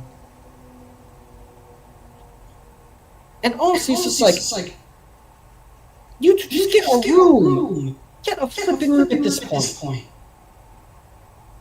Get a room at this point, preferably out my fucking football club, yeah? And just do whatever you need to do there. I'm not judging brand preferences, whatever it is. Like we said, PLP is welcoming of everybody, no matter who you are, where you're from, etc. But it's just when it comes outside football, again, just moves me a long way. And looking at the ways his tone of voice and how he's spoken about players like Kobe, how he's spoken about players like Xerxes, and even Anthony, it's very different. It's like, oh yes, they're good, but X, Y, Z, X, Y, Z, X, Y, Z. But with Mount, I'm so happy for Mason. He scored those 2 goals against Bill Bauke. He deserves it more than anybody. All of that. Yeah. I'm sick and tired. He's another one. I don't think we're going to be able to get rid of him. With the wages and all that, he's kind of stuck here. And you don't know how Man United are so stupid. That is one of our technically best, or technically sound and competent attackers that we have right now. Mason Mount. And for that reason, far less everything, but the wages, I'm wondering who he would give any half decent transfer fee. Yeah, and who can be appealing as much, or appealing enough amount for him to leave. I find it hard for us that we'll be able to get rid of him. But yeah, kick this guy on my football club. But him and Luke Shaw, the 2 NHS juniors, man. Get rid of him. I'm tired of this shit.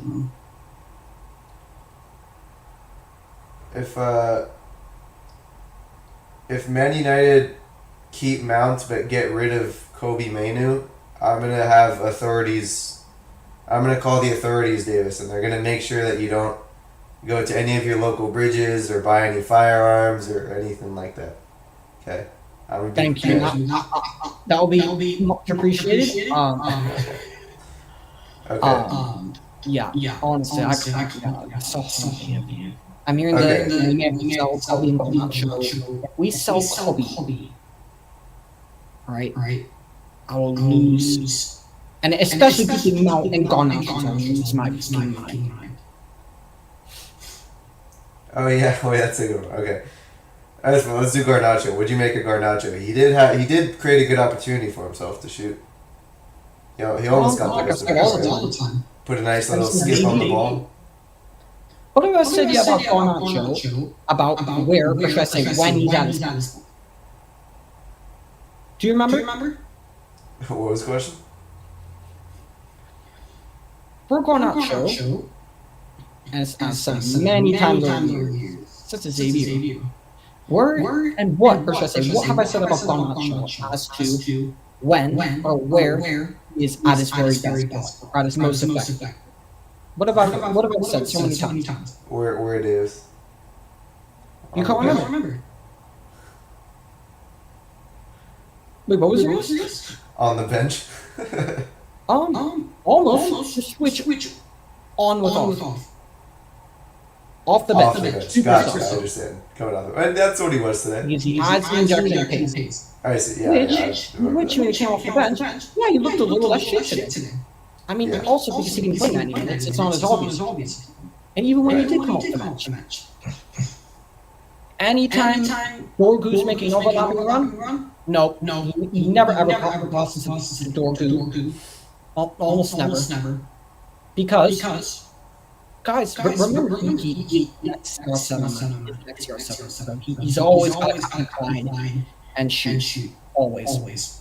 Yeah. This guy is another one. Him and Onana are like the two epitomes of like, not even just a lack, a complete absence of just self-awareness in modern day football today.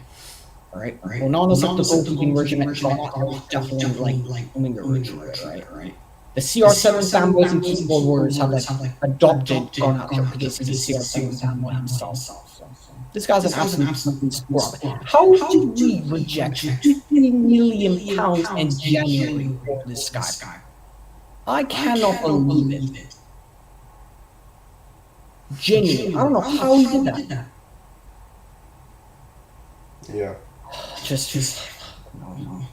And like, and look, with the Matthias Tell rules are happening at the time, Matt the French guy saying, look, I don't particularly rate him, but he's better than Garnacho. Is that very hard? No. But he's better than Garnacho. And it's just, this guy's fucking shit, man. I'm tired of this guy in the overhype. Genuinely. This guy, he's honestly one of the worst players out of ever seen from Carrington. Honestly, one of the worst fundamentally. Honestly, he's just cut inside and shoot, and he's selfish. And he's an ego. But he's a fuck-hole in the game for warranted. Argentinians don't even like this guy. He doesn't play for Argentina. The native Argentinians, who are so incredibly passionate, about their national team. They don't even like this guy. They don't really like him or rate him, the way that certain, top reds rate Garnacho. Andre, remember that photo from last season? That iconic photo with this Kobe, Garnacho, and that other guy sat on the advertising board, the three of them, remember that? And it was like, the future Man United, remember? And all the top players are trying to say, this is the future, this is the new generation. Remember what I said? If those three are going to be what our future is built around, we are fucked. Minimum for two of them. Because two of them are generally the worst players at this football club. And Garnacho's one of them, on a technical level. He's genuinely so awful, man. So shit. But honestly, Garnacho, another one. Get this fucking guy out of here. The name behind Garnacho holds enough weight to get 50 million. So help me if those offers come in. He's not going to be taking that money and running. I work with a coach I work with is a United fan, and he said he wants to start the bidding for Garnacho at 70. And I thought of you. Just like, and it's not even just in like applied to Man United. Also, just football fans in general, right? Yeah. And look, although this question is to the those who watch this, who are viewing right now, and to anybody else. What team around the world, would even in their right mind, even remotely consider or look into or see the terms and conditions of a 70 million for an Alejandro Garnacho? What clubs?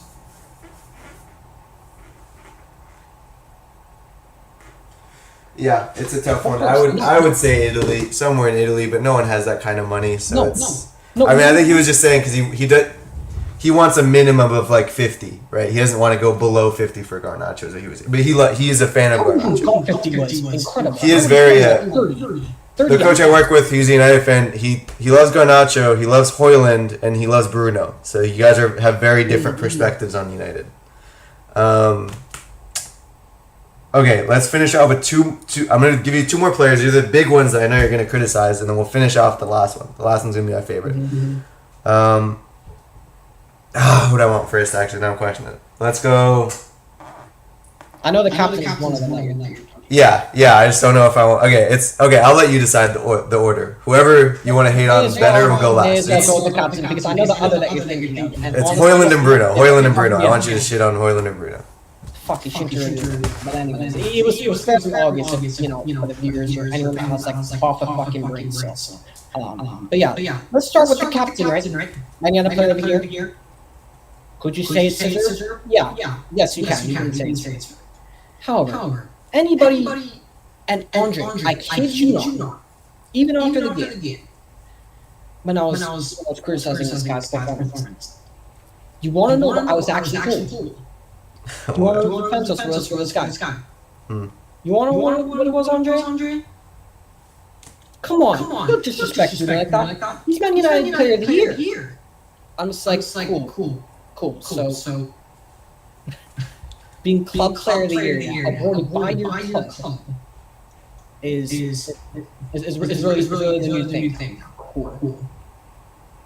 This guy, and every time I just have to constantly remind people of my criticism because people will have all sorts of narratives that they know that oh, he doesn't think he's effective. Oh, Bruno's no points. No, he absolutely does have no points, Man United, which is a damning indictment of how shit we are as a club. All right? But the thing with Bruno, as I've said, so how many times have I said about Bruno that this guy is not good when you need a captain to just, keep everybody calm, keep everyone in the game. When you need someone to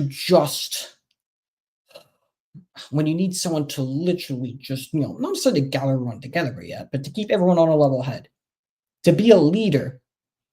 Yes, his performances this season, have been more consistent. And you could say, by his performances, he's been more so a captain. But it's still, large patches of inconsistency. It's too inconsistent. 300 grand a week, new 300 grand a week contract for this guy at 30 years old. And people tell me, oh, Saudi come in, if Saudi Al Hilal come in, with 100 million, I'm rejecting it. It needs to be minimum 170 million. I'm just like, are you fucking crazy? For a guy who's 30 plus. Bro, if someone offers 100 million from Bruno, I'm taking that money and I'm running with it. Use the Barcelona Liverpool Coutinho thing. Use that as an example. Yes, not as much money, not to that extent. But use it as a reference point. Please. A lot of money offered. The player's not going to get any better. That's only now going to decline. If we're offered 100 million, so help me. Take the money. We can take the money and reinvest it and strengthen in a number of different positions. If we recruit intelligently. We can bring in 3 to 4 players of decent quality for that amount of money. Minimum 3. So I'm absolutely not having it. Flipping Bruno Fernandes, man. That snuggle-tooth MF, I swear to you. Word to Rant, bro. I'm sick and tired of Ratatouille always going missing in these big games and then getting away with it with these flipping purple patches. I'm sick and tired of it. Sick and tired of it. And the thing that pisses me off about Bruno is that, whenever anyone wants to criticize a poor performance from him, they then start, again, doing what they do with Mount, putting him in conversations with, with the likes of Beckham. But even worse, they put him in the likes and say, oh, he's a legend. But even worse, instead of putting Mount in conversations with Beckham, they put this guy, they really have the audacity to put this guy in conversations with the guy who made one of the main reasons why the number 7 is the number 7, the king of Manchester, King Eric. They put this guy in anywhere near the proximity of King Eric himself, King Eric Cantona. Do me a favor and fuck off for anyone who's backing that bullshit. Because anyone who backs Bruno being in, similar or same conversations as Eric Cantona, do me a fucking favor. Yes, you're more than welcome to be here. But just at the minimum, do me a fucking favor and just rethink of what you just said. Or if you're too young to have seen him, whether you're too young to having seen him or too young to really having a lot being told to talk to you about him, because my granddad was one who, I'd be shown, not just highlights, but full games over a course of many seasons of a lot of these players. Bless up my granddad for having, the DVD player he had at a time and all those tapes as well. Of the full matches, full matches, minute 1 to 90. So I actually got to see a lot of these players play and was educated on that. Putting him and King Eric Cantona anywhere near the same conversation for me, again, arguably another jailable offense. Has Bruno been crucial for our team, over the last 5 or so years? Yes, he has. Has he been majorly important with goals? Yes, he has. Has he been one of our most important goal scorers? Yes. Could you say that Bruno is our most, reliable goal scorer when you need a goal and for someone to scumbag a goal and assist? Is he hugely important and very, very good in that respect? Yes, he is. But is he, they say he's in number 10. Does he control games? No. Does he dictate games? No. Is he able to literally, without even trying, not only just spam long balls for chances created. Because Andre, that's a favorite of the top Reds. The top Reds love that one. Oh, Bruno's the most chance creation. Yeah, spamming a million long balls a game and just hope and pray that Rashford or Garnacho, is fast enough or runs quick enough to get on the end of them. Yeah, I'd probably have a shitload of assists as well, or chances created as well. So again, that stat's bullshit, and it means nothing. It really means nothing when you're just. And I'm not saying every pass needs to be a Rabona pass or needs to be something outrageous. Not that at all. But just this guy does not have a level head. When things go wrong, he self-destructs. It's the same criticism I have of Bruno, constantly, consistently. But of course, when I praise the good things, it's all well said and good. Everybody's in harmony. But whenever, I call out the negatives for as they are, and when they occur, it's then apparently a problem. Oh, you can't talk about Bruno like that. Where would we be without Bruno? For all those, stats merchants, I love the stats. In 3 of the last 4 years, we've had our 3 worst ever finishes in Premier League history. And you want to know who is the centerpiece around those 3 finishes? Bruno Fernandes. So and what did he do in the final? Fuck all. Went missing. How many big games has this guy gone missing? So many times. When he does well, you praise it, and I'll praise it. And I'll say the good as is, and I'll give him his due credit. But when it's shit and it isn't good enough, say how it is and call it out. And he was anonymous. Absolutely anonymous, a ghost. Like you said, Pape Maté Sarr bullied him. Him and Bissouma bullied him. Bruno, absolutely shit, man. Honestly. If the 100+ million offers are true, and those bids are actually thrown to us on the table, I beg the club to at least consider it. Yeah, I'll say that. Because I know the last one, I know you're waiting for the last one. If you want to, Sirius just commented something. If you want to put it on the screen there.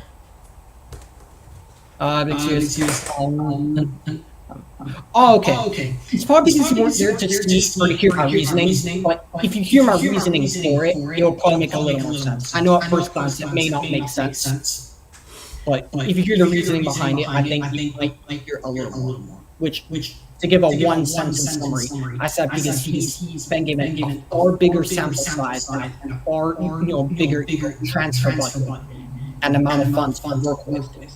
And spend there for far more seasons than Ange Postecoglou. It's a little hard to compare. So, and for that reason, they both have their pros and cons, which I like and they don't like. So I just saw it down the middle. And because now Ange has a trophy sooner than what will be facing 6 Arteta, which is pretty damning. But that was my reason or justification. Yeah, I know my echoing is cool. I don't know.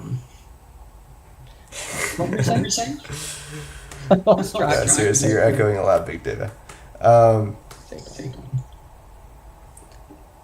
Probably some audio tanked at the end. We can end it at okay. We only have Højlund left, right, for you to cook. Joan. You're a guy who is part of the PLP family. We all see big up to Joe return, but wait, put the recent serious comment on there. That's nice.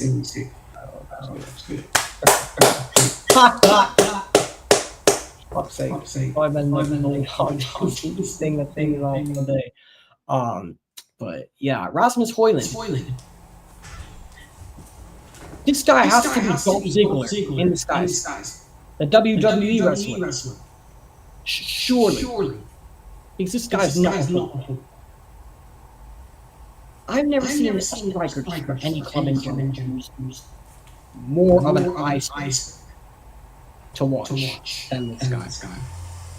I think I fought him about 2 times this season. I mean, again, the final. How many lost tournaments? We'll never know. And the amount of time, and still, that I have to have the Højlund and Xerxes debate, and that after your Højlund's better than Xerxes offers more. Genuinely taking the pick at this point. It's either banter or just, I don't know what I'm saying. That guy is absolute squad. He needs to be the very, very top of that transfer list this summer. There's no way we're going to get different than money. Even but if someone offers 20 million, I'm taking that money. You know, I remember Roy Keane called Erling Haaland sometime last season, a League 2 player. And I think I said it then. If Erling Haaland is a League 2 player fundamentally, this guy is a fucking Sunday League footballer at best. This guy's a Sunday League footballer at best. Like, is this guy even football? Even looking at the Chelsea game, why are you guys spending more time trying to take Levi Colwell's shirt off? Yes. If you watch the replays on the corner, you're spending more time trying to take off his shirt. Again, that sounds very mad. And hella dodgy. Literally, that's what you're doing. And if that's what his performances are more my word. Eric Ten Hag, you absolute fraud. That's probably the worst of all the charges. That's worse than Anthony. Way worse. Because there was there was so much, a lot of promise, a lot of hype and all that. And it's still very good, decently fundamentals. Yeah. This guy, let me tell him, 9 goals and 9 GNA in all comps. And didn't have anything that was outstanding. This guy is an absolute fucking squad. The worst striker I've ever seen in my life. Worse than Veghorst, worse than Igalo. Daveye. This is why I called your fan base impatient. I mean, you're comparing him to players who, when they were at Man United, they were what, 29 at least? More than enough time. He's had an entire season under his belt last season, which I gave him the benefit of the doubt. He had a whole season of games, more or less. Entire season worth of Premier League games.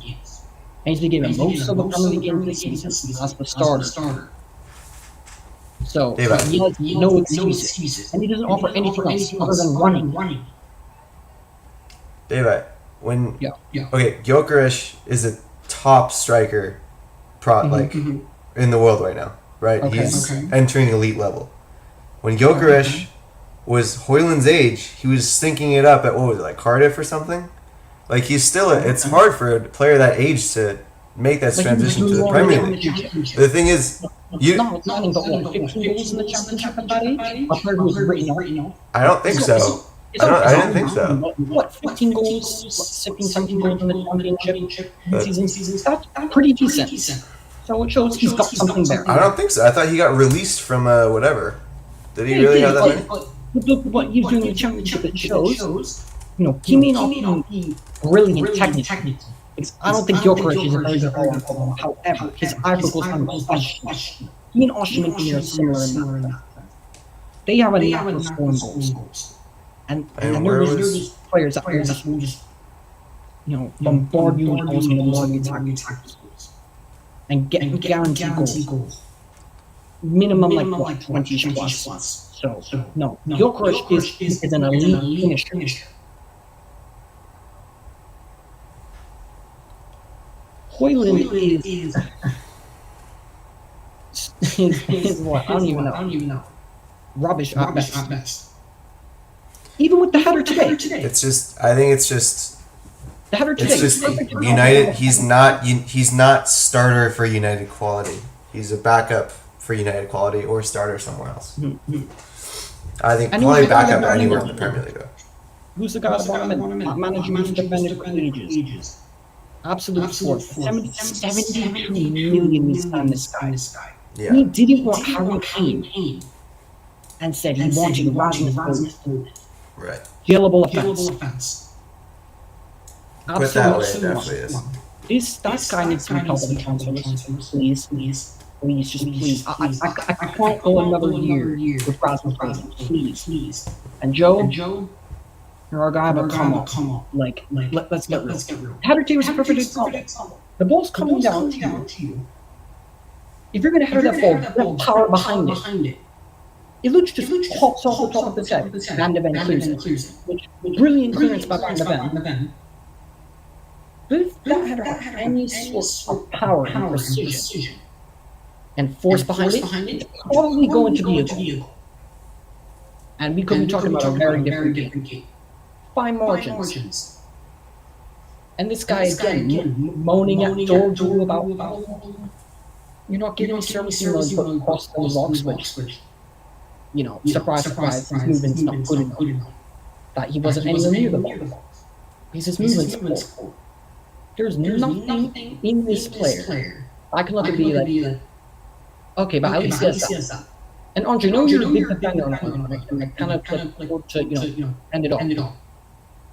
Take just whether it's a footballer, striker in general, when you think of individual attributes, whether you're a finisher like Request or like the Xerxes type, he's very good technically, he's very good ball control, manipulation, very good at dribbling, link playing, all that.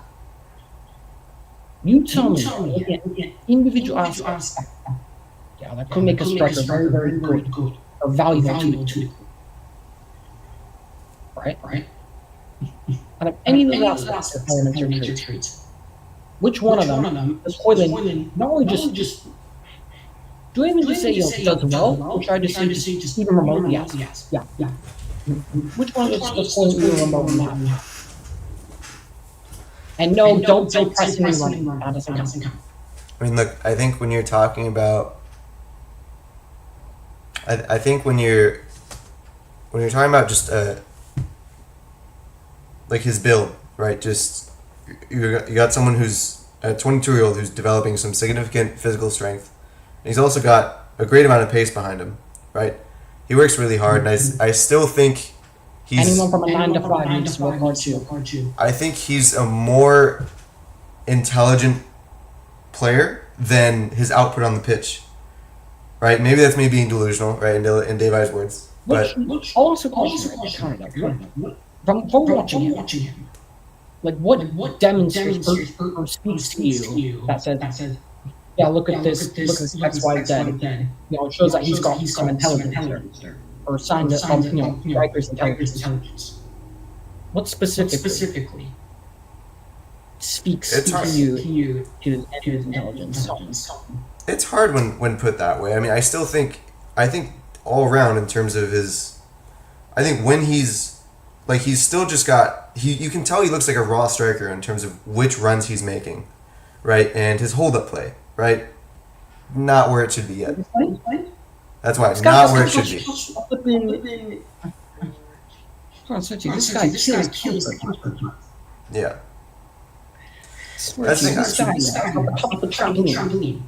I just, being a striker for Man United today is one of the toughest asks for any player in the entire world. Like it's a near impossible job, right?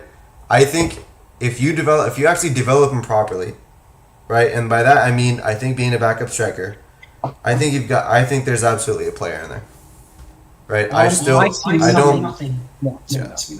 No more developing. Fuck the developing. People usually use developing it needs when the player is struggling. Kobe Mino, yes, he's got season this year. But don't tell me that last season people really talking about Kobe Mino's age. Really. Maybe only in the instance where it's like all my days. He's 19 and he's showing this much amount of potential has this level of footballing IQ. Wow. Other than that, no, they won't mention it. Because usually you're trying to mention older son young X, Y, Z, he's trying to develop. Sorry, but if we pay £72 million for it, which I'm not blaming for the price, but yeah, that's about money. There should be reasonable amount of expectation for you to sure. Everyone can talk in the first year. Remember Lukaku. People wanted Lukaku gone. Call Lukaku. He cannot tie Lukaku's. He's not even a fifth of the player Lukaku is. And I don't particularly rate Lukaku all the island. But he's way more accomplished than Rasmus is. Right. Way more. Because honestly, Rasmus Holland, I genuinely think that people want to shit all over the Jadon Sancho signing and all that. We spent £3 million less for Rasmus Holland than we did for Sancho. There's a £3 million difference. Sancho was what, 75, and Rasmus was 72. But it's trendy to constantly troll without even thinking, one of them, and the other has to be defended because they're young. It's bullshit. This guy is going to fucking ISO, especially watch the season. Please, like, if this club is serious, you have to do it again. You have to. Okay, wait. Okay, I have a question for you. I have a question. Mm-hmm. Okay, next season. Okay. Your striker options: Delap and Xerxes. And we'll throw in, let's say Cunha is at the club no matter what, but let's go Delap, Liam Delap and Xerxes, or Osimhen and Højlund. I'm taking Delap and Xerxes. That's, whoa. Okay. You wanna what? Because yes, Osimhen and Gyökeres will assure goals. Absolutely. Whoa, no. I said Osimhen and Højlund. You would take Delap and Xerxes over Osimhen and Gyökeres? Wait, say that again. Sorry. Oh, I said Højlund and Osimhen, or Delap and Xerxes. Did you say you would take Delap and Xerxes over Osimhen and Gyökeres? Oh, sorry. Oh, crap. I misspoke. No, that's not all. I just missed. That would be wild. I thought you did say Gyökeres. I was like, no way. That's interesting. There's your clip. I missed. But no, to correct myself. No, I will have that Delap and Xerxes options at the 9 over the Osimhen and Højlund options all day long. Yeah, that's a conversation. First and foremost, one of them doesn't have Rasmus, so it's already an upgrade. Number two, looking at our financial situation, especially now, we need to be even more careful and staff and intelligent in transfer. We can't go out and spend $60 million on a bunch of players. We can't do that. We don't have the finances for that. Ineos broke billionaires. So, in that sense, we have to be intelligent. Liam Delap is the reason why it's in the conversation to see long down. For all the people who want to defend Højlund, this guy had one season of active first-team football in the championship before the season. Went to a team with Ipswich, with the pressure staying up. Yeah, they ended up going down, but that wasn't down to him. Here's the reason why they were alive for so much longer than everyone thought. He kept them alive a lot longer than they should have been. Højlund scored, I think, 4 goals all season? 4 Premier League goals? Oh wait, no, I think it's 4 GNA. And Liam Delap alone has 12 Premier League goals. For Ipswich. What are people going to say now? Oh, it doesn't get the service. Højlund doesn't get service. Yeah, that narrative's dead. Because you see the players that Delap has around him. Bar Amari Hutchinson. No one. So, I don't want to hear the service bullshit. Because if you're not getting the ball, go position yourself in better places so where you can receive the ball. So, yeah. Delap is 5-6 times the player that Højlund is. And he's 30 million. If it doesn't work out, guess what? You can, at worst, you'll probably make half your money back. 30 million in this day and age is a bargain. Go get Liam Delap. It's a no-brainer signing. It's a common sense signing. Like the Tyler Dickman. What? Will be 25-30. We'll get him. Instantly improves our attack. Instantly improves us. These are no-brainer common sense. But then again, common sense isn't always that common. In the words of Winston Churchill. I don't know. But yeah, Liam Delap all day long. Xerxes. I love both of them. I would probably want another kind of striker because I think Delap and Xerxes are similar.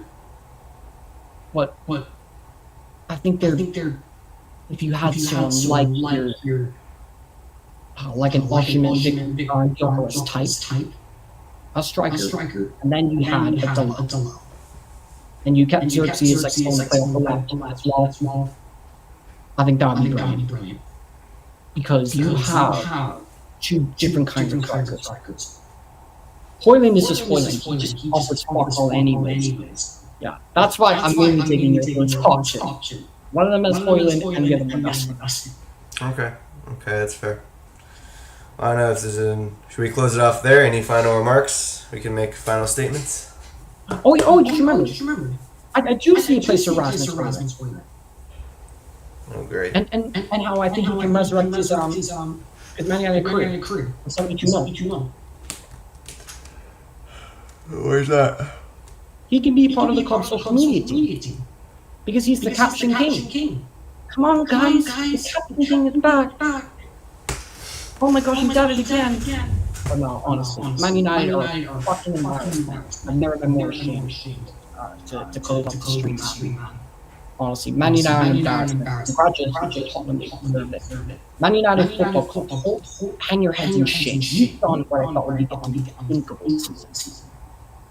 And I will say this, and Joe was kind of right about when he said nothing's going to change with Ten Hag. I thought there could be no way you could be worse than this. And Amorim has somehow found a way to be worse by taking us from 4 points off the board to comfortably 15th in the league table. So no, he was right about that.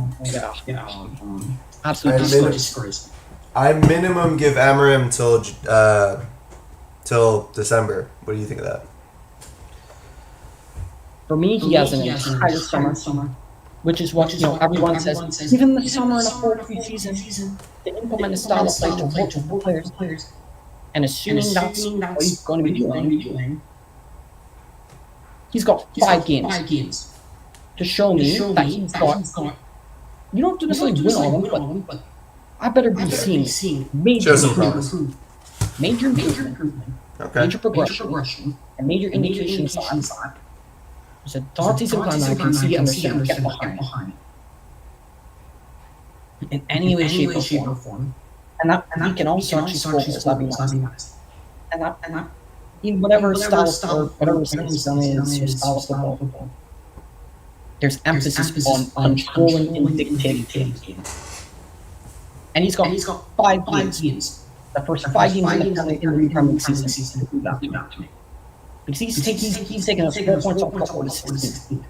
That alone is sackable.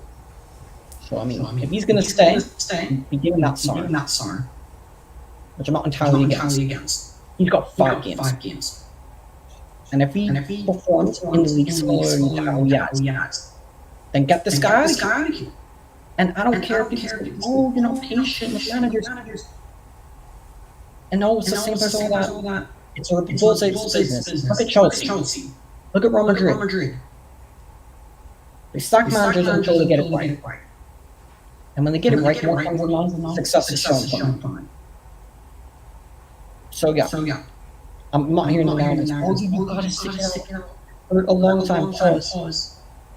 So yeah, that's my thoughts on Amorim and his potential teaching. It's fair. But yeah, a long stream. I think it's been very, very well. And we'll leave it here. We hope you enjoyed this very entertaining stream. I'll raise my individual match reaction after this, but just to give some immediate. Hope you enjoyed everything that you make sure you like, subscribe. 17th and I don't know how. We're going to Bilbao. Sorry, we won it in Bilbao. Come on, we're having big end instead. First trophy. Let's go. Let's carry it to next season. Daveye, do we win the Super Cup? Wait. There's one thing we're forgetting. There's still one more weekend of Premier League football. Yeah, that is the worst. And I just like I said earlier, like can we just follow for a bit, man? We could do Villa a favor. It's not fair. They've got to earn it. I don't even want to play the last game. I don't even want to play. I don't know but oh yeah. I know, but every team that's finished here before still has to do it for the big boys competing for those top spots. So United have to show up, at least challenge Villa a little bit. Don't hand it to them. Challenge Villa a little bit. Really? You can barely challenge Ipswich. I mean, come on, you killed Bilbao 7-1 on aggregate. And honestly, I mean, we just played Villa.